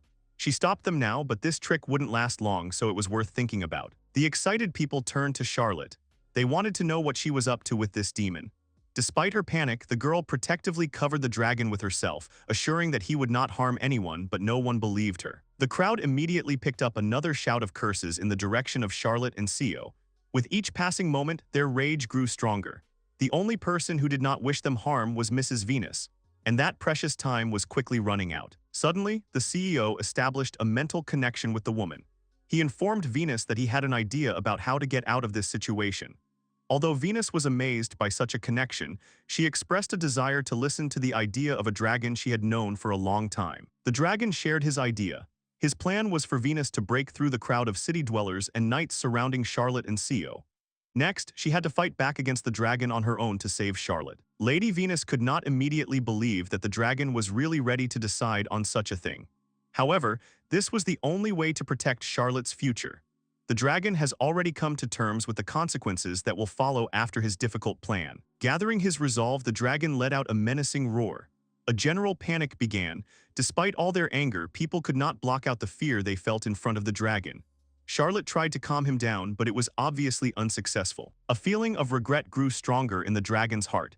He couldn't share his plan with her, which was why the girl was really scared and confused. But it is necessary.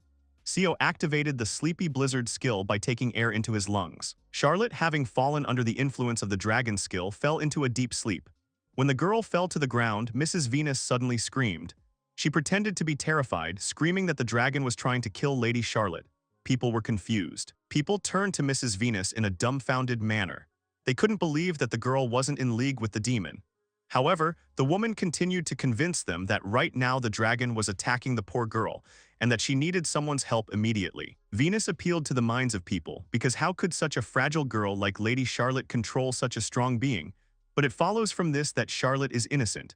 Had people been wrong about her all this time? Meanwhile, the CEO swung at Charlotte, who was lying limply on the ground. He let out another loud roar, as if showing everyone around him his ruthlessness and rage. His figure towered over the fragile girl, and a huge paw began to descend. People were horrified because Lady Charlotte was in mortal danger right now. Everyone around panicked, still shackled by a sense of awareness of the whole situation. However, Venus, undeterred, rushed straight towards the dragon. Swiftly approaching the dragon, Venus gathered her strength and delivered a precise blow directly into the dragon's body. Her gaze expressed struggle and rage for everyone else, but for Seo it was different. This woman is trying her best to help him. The dragon quickly flew away from the blow, crashing its body into one of the buildings. He did not resist the planned attack. Meanwhile, Venus was loudly shouting that Charlotte was now under the protection of the church and the protection of the goddess. Slowly and heavily, the dragon rose from under the rubble. His whole appearance screamed of the impressive strength and fury accumulated in him.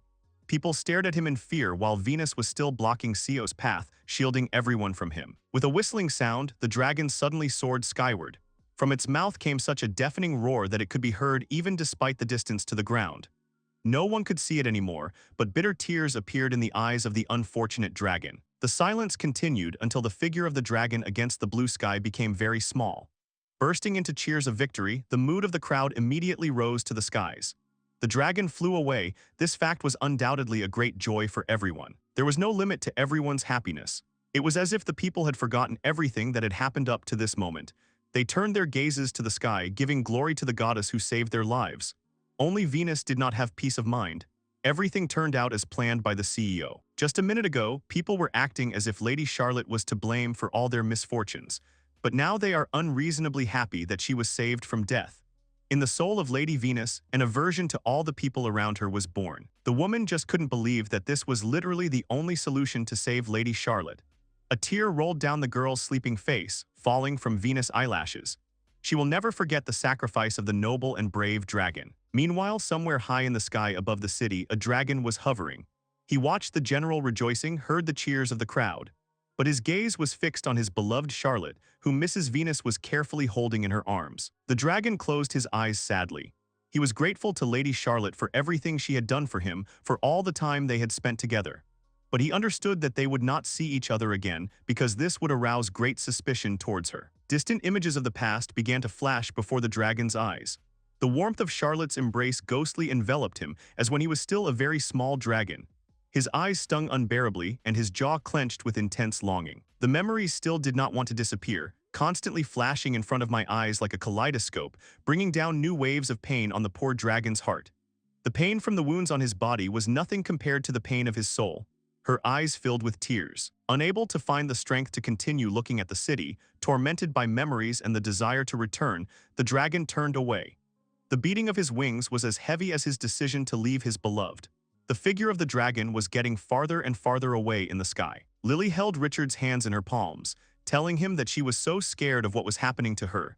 The girl with blonde hair pretended to cry, but Richard demanded that Charlotte be executed immediately for all her machinations. However, when Mrs. Venus heard such an order, she turned around angrily and looked at the guy, saying that even despite the condition of the injured person, they were only thinking about getting rid of the poor girl as soon as possible. Richard didn't like the way the woman was talking to him, so he screamed and added that it was because of Charlotte that Lily was subjected to a similar condition.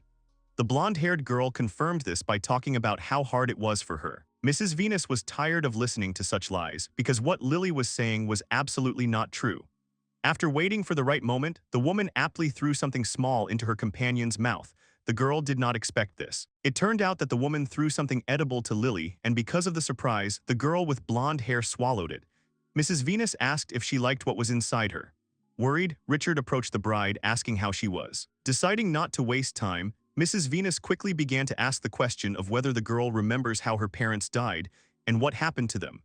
The people around did not understand what was happening, and the woman clarified whether Lily's father had been robbed, as she said. Richard was angry. He didn't want his bride to be treated like this, so he tried to interrupt what Mrs. Venus was saying. However, Lily herself interrupted the young man's speech and replied that it was she who killed her parents once. The blonde-haired girl also added that she had asked her father for her uncle, the Duke, to adopt her for the brightest future. Because the man refused, she was very angry and did not want to put up with her situation. Lily immediately covered her mouth with her hand as soon as she told everything about how her parents' death happened. The girl didn't understand why she was talking like that at all. The woman was pleased and also asked if Charlotte had really done something bad to her. Lily didn't want to, but she said that Charlotte was so patient, so it was very easy to blame her, that she didn't want to stop. Lily also added that she had fun having fun and lying to everyone around about what Charlotte was like. Mrs. Venus thought that what she gave her companion to eat would find out the whole truth if you asked her a question. Since the blonde-haired girl probably didn't regret anything, she would say everything as it really was, which was what was needed. Ms. Venus did not want to stop, because she needed to find out everything while the pill was in effect. The woman asked why Lily decided to take the prince away from Charlotte, to which she received the answer that it was all for the sake of greater popularity. The woman continued and asked what Lily personally thought of Charlotte, who was respected by her fiancé. The girl replied that she could not accept those who were better than her, because she lived only for the feelings of pain and suffering of those whom she chose as her goal. After her words, the blonde-haired girl covered her mouth again, because what she said completely exposed her in the eyes of others. Richard, after hearing about why Lily was actually with him, the girl tried to justify herself to her fiancé. However, Lily's emotions got the better of her. The girl could not restrain herself and screamed at people not to look at her like that. She wanted everyone present to serve her, and especially the bastard prince who was nearby. The blonde-haired girl couldn't resist what got into her mouth because of Mistress Venus, so she said what she really thought again instead of what she needed to say. Richard was furious. He glared at Lily, holding back his anger. Thus, Lily was forced to confess to all her crimes, which was why a thorough investigation was conducted. The found evidence of all Charlotte's deeds was revealed, so Charlotte was completely acquitted. People were furious. They blamed Lily for everything that happened, so the kingdom was thrown into chaos. According to the royal decree, the girl was sentenced to death by exhaustion, which was cruel enough, but fair for such a lady. The blonde-haired girl was chained to a pole that stood on the street, so it was like she was on display. People, seeing the criminal, broke down and took out their accumulated anger on her, throwing everything they found on earth at her. While stones were flying at the former favorite of all people, she screamed that she cursed everyone who was next to her. She didn't cry or look like she was sorry for what she had done. On the contrary, she was getting more and more angry at people. Blood was flowing down the girl's face, her teeth were damaged, and her left eye could no longer open at all. Lily didn't want to stop screaming. It was as if she was under the control of something invisible, so she shouted one last time that she cursed everyone. After a while, the screams stopped.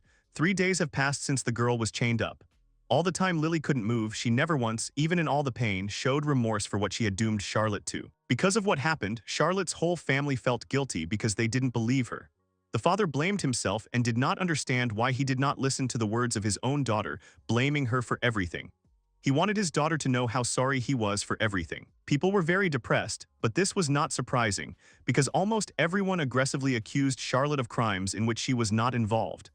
Even the Prime Minister declared her guilty of cheating on her fiancé, which of course was not the case. All the inhabitants of the kingdom were discouraged. They understood that they were to blame for blaming Charlotte for everything that Lily told them, whom they believed implicitly. However, besides regretting, the city didn't know what else they could do now. Men and women were hanging around the street, discussing everything that had happened over the past few weeks. After Lily's exposure, everyone immediately came to their senses and could not come to terms with how they behaved. Also, no one else could see the girl. People began to speculate about where Charlotte could be, because many assumed that she was not in the Hibble mansion because of the current situation. One of the townspeople said that the church took custody of a girl who had a very hard time living again. Due to the fact that rumors spread quickly, after a short time, a long queue of people began to form near the church building, who wanted to see Charlotte at least for a short time to apologize to her personally. A man was very persistent. He came closer to the church gate and said that he was very cruel in his statements about Charlotte, so he wanted to ask her for forgiveness for slandering her without having any evidence. One of the servants of the church replied that it was impossible to see Charlotte because only she could choose someone to see. When Mrs. Venus came up, she saw that the queue did not stop because everyone wanted to atone for their guilt. The woman walked past the girls who worked at the church and entered the building.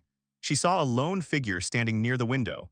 It seemed that the girl wanted to be alone, so she just looked at the view from the window of the church. It turned out that the single girl was Charlotte. She has changed a little since she came to her senses. On the face of the girl with blonde hair, you could see calmness and peace because she felt a little better because of the help. Charlotte was standing by the window when Mrs. Venus came up to her. She asked the girl if she was used to the new lifestyle. Charlotte politely assured the woman that she was fine and thanked Venus for the church's acceptance of her. Walking back, Charlotte recalled her first day at church. Venus carefully told the girl that her health was returning to normal. The woman felt guilty that because of her, Charlotte got into this whole difficult situation with a strong dragon. Charlotte didn't think Venus was to blame. Given the dragon's original nature, the girl understood that Seo was doing all these things for her. A soft smile touched her face at the memory of him. Getting out of bed, she calmly addressed Mrs. Venus. Taking the woman by the hands, the girl resolutely stated that she would like to be part of the Church of the Goddess, which, in fact, she wants to ask the woman. The woman was a little surprised by this desire of the girl and naturally asked why she needed it. The girl said that, having lost her title, she wants to direct her efforts to help people and pilgrimage around the world. However, Venus saw through the girl. There was another reason for her desire to become a nun. The girl smiled sheepishly. Despite her embarrassment, the girl stood her ground. She wants to find the CEO. Venus did not interfere with the girl's desire, since she has decided so be it. And among other things, the woman was sure that Charlotte would make a wonderful sister. After this conversation, Charlotte was initiated into the affairs of the church. She received appropriate training and diligently helped the church. But a little later, Venus began to notice something strange in the girl's behavior and asked her to clarify the situation. Feeling that she could no longer hide what was in her soul and in her thoughts, Charlotte decided to entrust her plans to Mrs. Venus. Her face was calm, as if she had already decided everything for herself. After looking around, she went with Mrs. Venus to a quieter place. Meanwhile, there was a very tense situation in one of the rooms of the church. Anxiety seemed to hang in the air. Charlotte's father, Duke Hybel, and the Crown Prince were all sitting together, discussing how they should apologize to Charlotte. Charlotte's father didn't know if she could forgive them for their behavior, but he was sure that at least he owed her an apology. Richard said that a sincere apology should be enough because the traitor Lily is dead. The next moment, Charlotte came into the room. The men wanted to greet her, but as soon as they turned to look at her, they were speechless for a while. They couldn't believe their eyes because something strange had happened. The first thing they were worried about was Charlotte's monastic clothes. Each of them was overcome by misunderstanding and panic. What a look the girl had. Did Charlotte give up her noble status by joining the church? There were too many questions. Charlotte froze in place. All her thoughts seemed to be filled with memories of an unenviable past. Beatings, insults, hateful views of relatives. However, Venus stood next to the girl, asking the men not to come any closer. Venus stated that, as Charlotte's named mother, she would not allow them to disrespect the girl. But of course, the strong and masculine appearance of Mrs. Venus caused some embarrassment among men. Her gaze was especially straining. She shielded Charlotte from the men, saying that she would not interfere much. However, she warned that if they start threatening her with their noble or royal blood, Venus will not let them get away with it and will take care of protecting a girl she knows. Duke Hybel was the first to apologize. He expressed it as a deep regret for everything he had done to Charlotte. Then her father spoke up.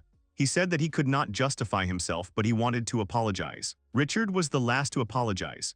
He turned to the girl, saying that they all fell for the tricks of that treacherous woman, Lily, and that's why they did those terrible things.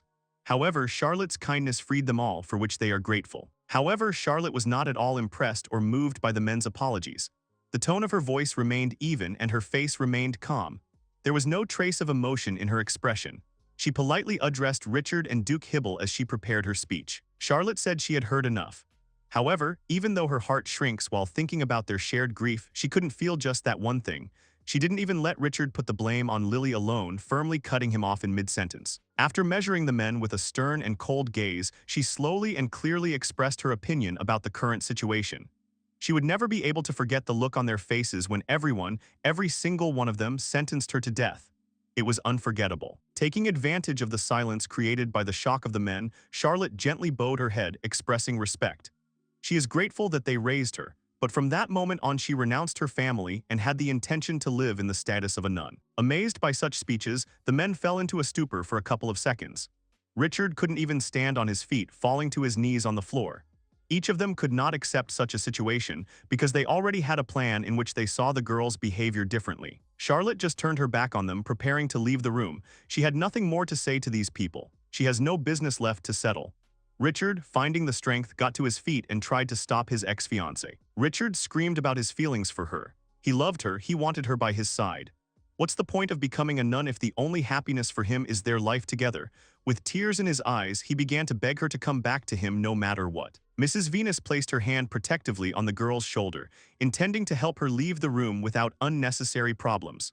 However, Charlotte decided to honor the men with her cold, indifferent, and calm gaze. Meeting their perplexity, Charlotte bowed politely. After waiting for a pause, she turned her back on them again and finally left the room. Richard fell to his knees again, unable to overcome the shock and disbelief that Charlotte had turned away from them forever. A carriage was passing along the road that ran through the field. In it, Charlotte and Mrs. Venus were on their way. Charlotte's thoughts were occupied with a recent conversation with once close people. Maybe she was too harsh with them and hurried. Hearing the girl's feelings, Venus turned her gaze on her. Did Charlotte really, deep down, worry so much about exactly how she put an end to her relationship with her family? However, everything will be fine soon. Arriving at their destination, Venus and Charlotte got out of the carriage. On this path, the friends part ways. Venus asked where Charlotte was planning to go. Charlotte replied that she would go east first. With that, they finally said goodbye. Venus returned to the carriage and went home. Charlotte watched the carriage for a long time. It was a fine day, the sky was clear and clear, a light breeze stirred the bushes and flowers scattered around. The girl didn't seem to want to leave the pleasant clearing. Watching the birds in the sky, Charlotte thought about what had been weighing on her heart for a long time. Are they looking at the same sky with the CEO at this moment? Charlotte wanted to ask the gracious goddess if such a life was really freedom for her. Meanwhile, a fire broke out on the outskirts of Orbaki. The general store of a certain Irwin was on fire. The fire was so sudden and strong that the frame of the building barely held up. The frightened young man sobbed as he looked at the charred corpses of his parents. Despite his despair, his bride and sister did not share the groom's feelings. Calling him a disappointment, they admitted that they are ashamed to realize that he is both a childhood friend and a fiancé. They didn't care about the young man's grief, they only encouraged him to conflict. The young man could not understand why his sister and fiancé had treated him and his family so cruelly. There were so many bitter tears in his eyes that the fiery flashes began to blur. The smoke enveloped everything around, preventing people from breathing freely and easily. There was a young man named Kazuto standing with the girls. The bride explained that she wanted to become Kazuto's bride, but the groom's parents did not give permission to terminate the engagement with Irwin Jr. My sister said that her parents were bothering her too. The young man stared angrily at Kazuto. This arrogant man angered him to the core. What had he done to Lee and Hannah that they had changed so much? Why did he become so dear to them that they even killed the boy's parents? He didn't understand. Looking at the smug smile of the evil guy, the young man could not help but burst into anger. A wave of hatred gave him strength, and he got up from his knees. Everything was blurry before my eyes, but it didn't matter anymore. The young man rushed straight at the young man. Taking out a pistol from his bosom, Kazuto pointed it at the young man.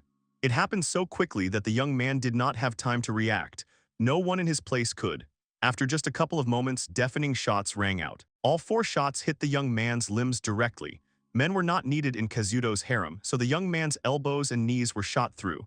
Kazuto's accuracy could only be envied. From the burning pain, the young man let out a heartrending scream. Hugging the 2 girls by the shoulders, Kazuto only smiled maliciously. He was pleased with the way he got rid of the young man. The guy's sister and ex-fiancé weren't worried about him at all. They voluntarily clung to Kazuto, who pushed the young man off a high cliff. The young man tumbled down the mountain, breaking his bones on the hard surface of rocks and trees on his way. His whole body was torn apart by unbearable pain, which overshadowed almost all thoughts. One day he will definitely avenge all his loved ones who died in the fire. When the guy finally stopped falling, he was lying on the grass surrounded by trees filled with painful rage. However, after a couple of seconds, his heart contracted with fear. A huge dark figure towered over him, terrifying in its appearance. The young man tensed his whole body. He wanted to run away from danger, but he couldn't do it. He was sure that there was a monster right next to him right now.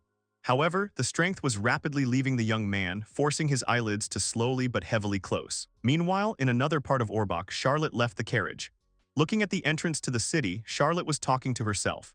She was overwhelmed by the feeling that she had encountered something new and previously unknown to her since she lived in a named estate. Orbaha turned out to be a fairly large city, which was unusual for a girl.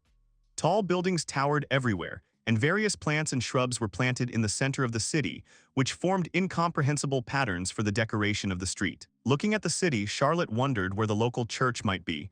It's probably at the end of the street. And indeed, going down to the end of the street, the girl came across a magnificent church. It was very similar to the capital one. Charlotte came to these places relying on rumors about a certain chimera.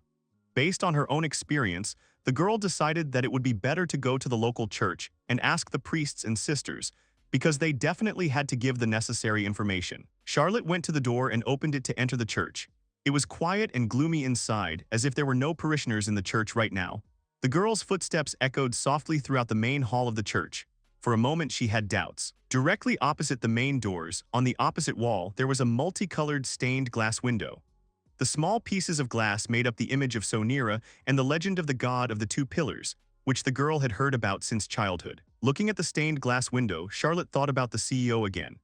After all, she really wanted to see him again, since not a day had passed that she did not think about who saved her life, at the cost of her own, because she always worried so much about him. Thoughts of the dragon soon left the girl's mind. She noticed that there was someone on one of the benches. A flap of some kind of fur peeked out from behind the boards. Not wanting to break the silence, the girl didn't say a word. She slowly walked closer to the right shop. Coming even closer, the girl realized for sure that someone was sleeping on the bench. She walked slowly and cautiously halfway up. The closer Charlotte got, the more clearly she heard someone breathing softly and sniffing. Who can sleep in a church? When she got very close, Charlotte raised her eyebrows in surprise. The flap of wool turned out to be not a piece of clothing at all, but a tail. Moreover, as it turned out, this tail belonged to a young girl.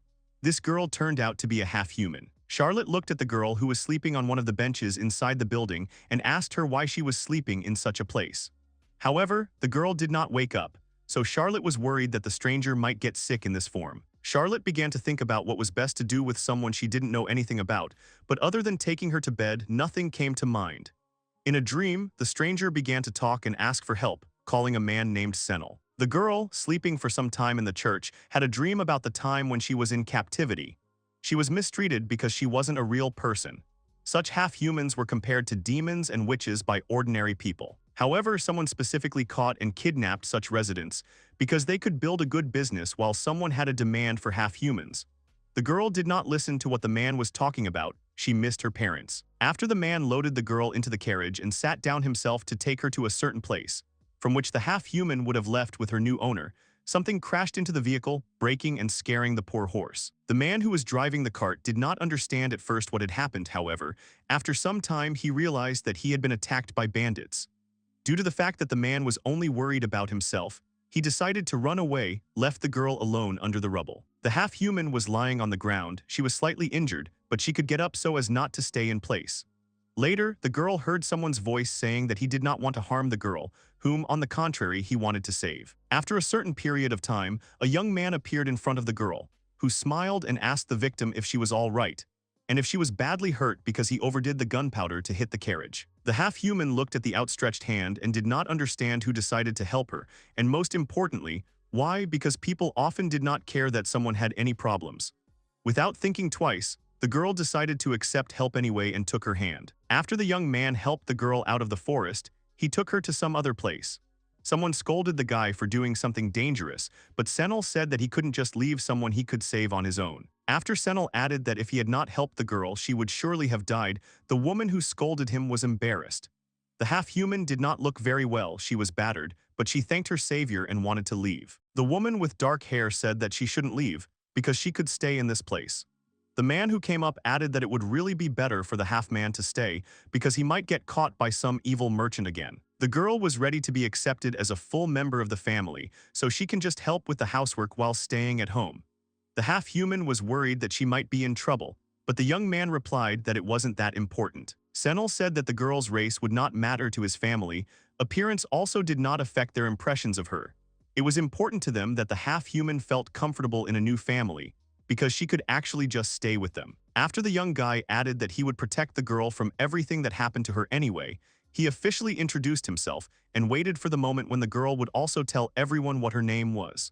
The stranger's cheeks turned very red. The girl was confused. She was not used to strangers treating her so well and wanting to take care of her. It turned out that the half-man's name was Alma. After a while, the girl really began to help the new family with the housework. The man asked Alma to be careful with the axe, but she assured him that it was not difficult for her to work with such a tool. While the girl was chopping wood, Senel was approached by his sister named Hannah, who said that she had brought him lunch. Alma asked the young man to wait because she wanted to go to lunch with him, but some other girl called the guy.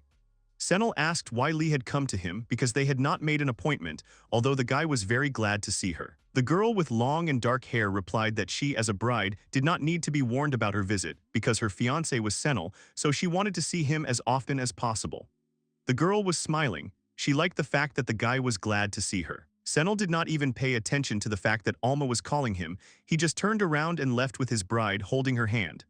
The couple moved further away, talking and laughing at something, while the girl stood in place and was shocked by what she saw. The dream abruptly changed. A terrible fire appeared before the girl's eyes.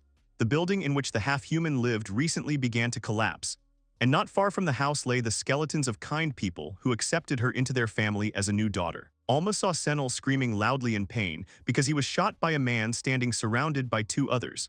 The girl could do nothing to help the one who once saved her from death. Horror appeared before my eyes because people were laughing at Senel. After a while, Alma woke up from a terrible dream, screaming her friend's name. However, she realized that she was only dreaming. The girl began to look around and think about where she was. Later, the girl who found her in the church approached her. Charlotte, who was glad to see the stranger awake, said she found her sleeping on a church bench. She also added that the girl looked like she was suffering from some kind of injury. The maid offered Alma something to eat after the rest. However, the girl was embarrassed because she was already being taken care of by someone who didn't even know her. The half-human decided to say that she was not hungry, but the rumbling in her stomach did not allow her to lie. Charlotte smiled when she heard the signs of hunger. In order not to embarrass the stranger even more, Charlotte decided that someone else's rumbling was enough for her to go and bring food. When the maid returned to the room where the girl was lying, she introduced herself as a pilgrim nun. After Charlotte told her name, she looked at the stranger and decided to voice her thoughts that she would also like to know the name of the half-man in bed. The maidservant didn't look hostile, so Alma agreed to answer. 5 days after Alma entered the church, Charlotte sometimes asked her to help her do the cleaning, although she believed that the girl was still weak. However, Alma replied that she already had enough strength and liked to help the church worker. Alma decided to say that, although she planned to leave Orbach and go in search of a young man named Senel, Charlotte did not have to accompany her, because the journey could take a long time, which might cause some problems. The nun replied that it was not difficult for her to do something like that, because her job was to guide the children of the sacred beasts.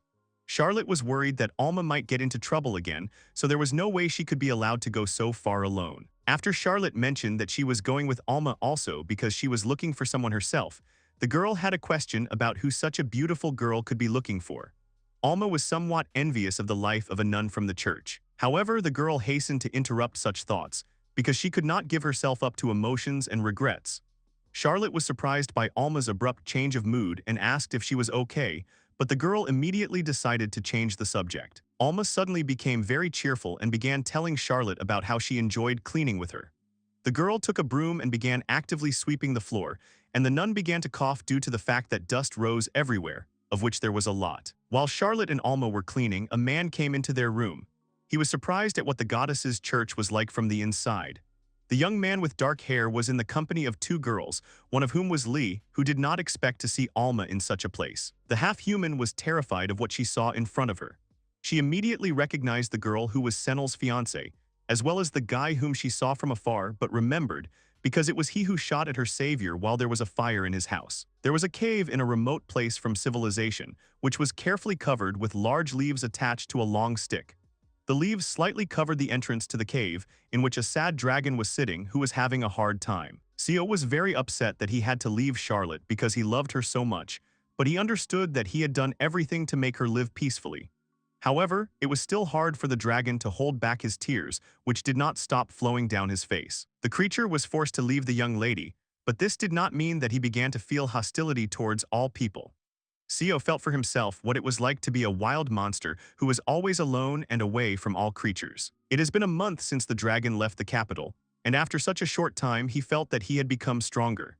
He was at the maximum 100th level, his mana and health were about 4,000 units, and his strength and agility were 3. Also, the dragon was wondering if any of his recent evolutions would become less scary.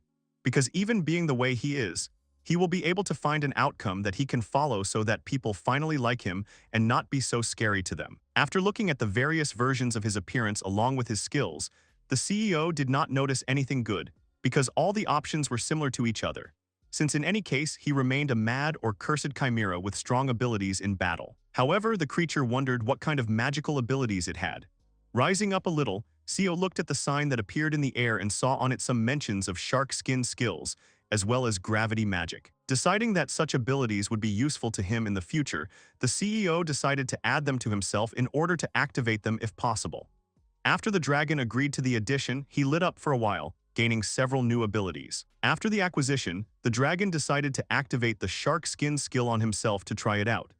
After activating the ability, CEO saw that the skin on one of his paws had become different in texture, which was more like strengthening muscles for battle. Taking a nearby stone, the creature decided to try out the skill in order to sharpen the boulder for future use. It turned out that the CEO wanted to make pots or plates, which would have a positive impact on his socialization in society. Supporting a small stone with one hand, the dragon began to strike quickly with precise movements so that parts of the boulder would break off, forming what was necessary to get as a result. Small stones flew in all directions, breaking off. After a short period of time, the dragon stopped striking at the selected boulder. After that, the creature raised the bowl above its head, which it had been so diligently making with the help of a newly acquired new skill. CEO also decided to make a pot, and after they were ready, he thought that this was the first time he would be able to cook something since he was reincarnated. However, the dragon's plans were not destined to come true, as he dropped everything because of a loud scream. The bowl fell to the floor and broke into many pieces, so it could no longer be used.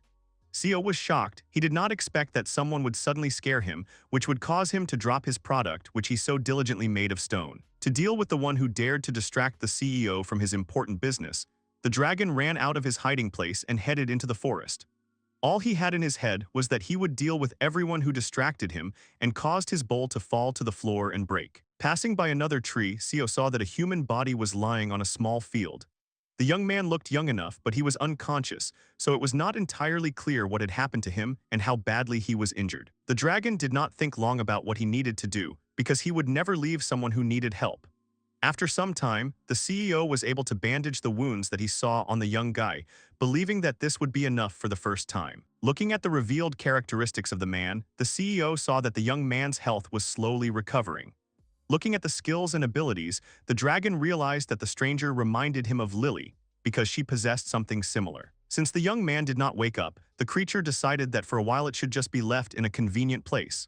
However, it was not clear what would need to be done next when the person wakes up. The CEO was thinking of showing the young man what he could do. CEO also thought that after the young man wakes up, he will need to be escorted to the nearest village so that people can see how kind the dragon was. Because of his thoughts, the creature did not immediately notice how the guy woke up and sat down. The dragon turned around and saw that his plan would not be implemented now, because he did not have time to prepare a new plate in order to show it to a person. However, as soon as the young man saw the dragon, he screamed in fear and thought that they were going to eat him. The young man wanted to do something but could not because his arm hurt a lot. Getting up, the young man tried to move, but he did not have the strength at all. The CEO tried to stop the man, but he did not realize that he was not in danger. Due to the fact that the young man thought of CEO as a monster, he did not trust him, so he fell to the ground and began throwing stones at the dragon so that it would not approach. The creature was trying to figure out how to calm the man down and make him believe that he would not attack. After some thought, the CEO decided to try one of his options. Taking some berries that he had picked earlier in his tail, the dragon handed them through a gap in the rock to the guy, who was very scared that he saw a tail next to him. Looking at the outstretched berries, the young man said that the dragon wanted to fatten him up so that he could eat him later, so he was not going to take anything from the monster. The young man told the CEO not to approach him, which made the dragon very upset and drooped. The creature did not know what else to do to make the young man believe in the purity of his intentions. The young man thought that the dragon was behaving very strangely because he did not attack him, but was upset that the man did not take his food for himself. After a short thought, the young man still picked up a handful of berries and asked the dragon if he could eat them. The young man did not know what the CEO was up to, but he understood that the creature did not want to harm him for some reason.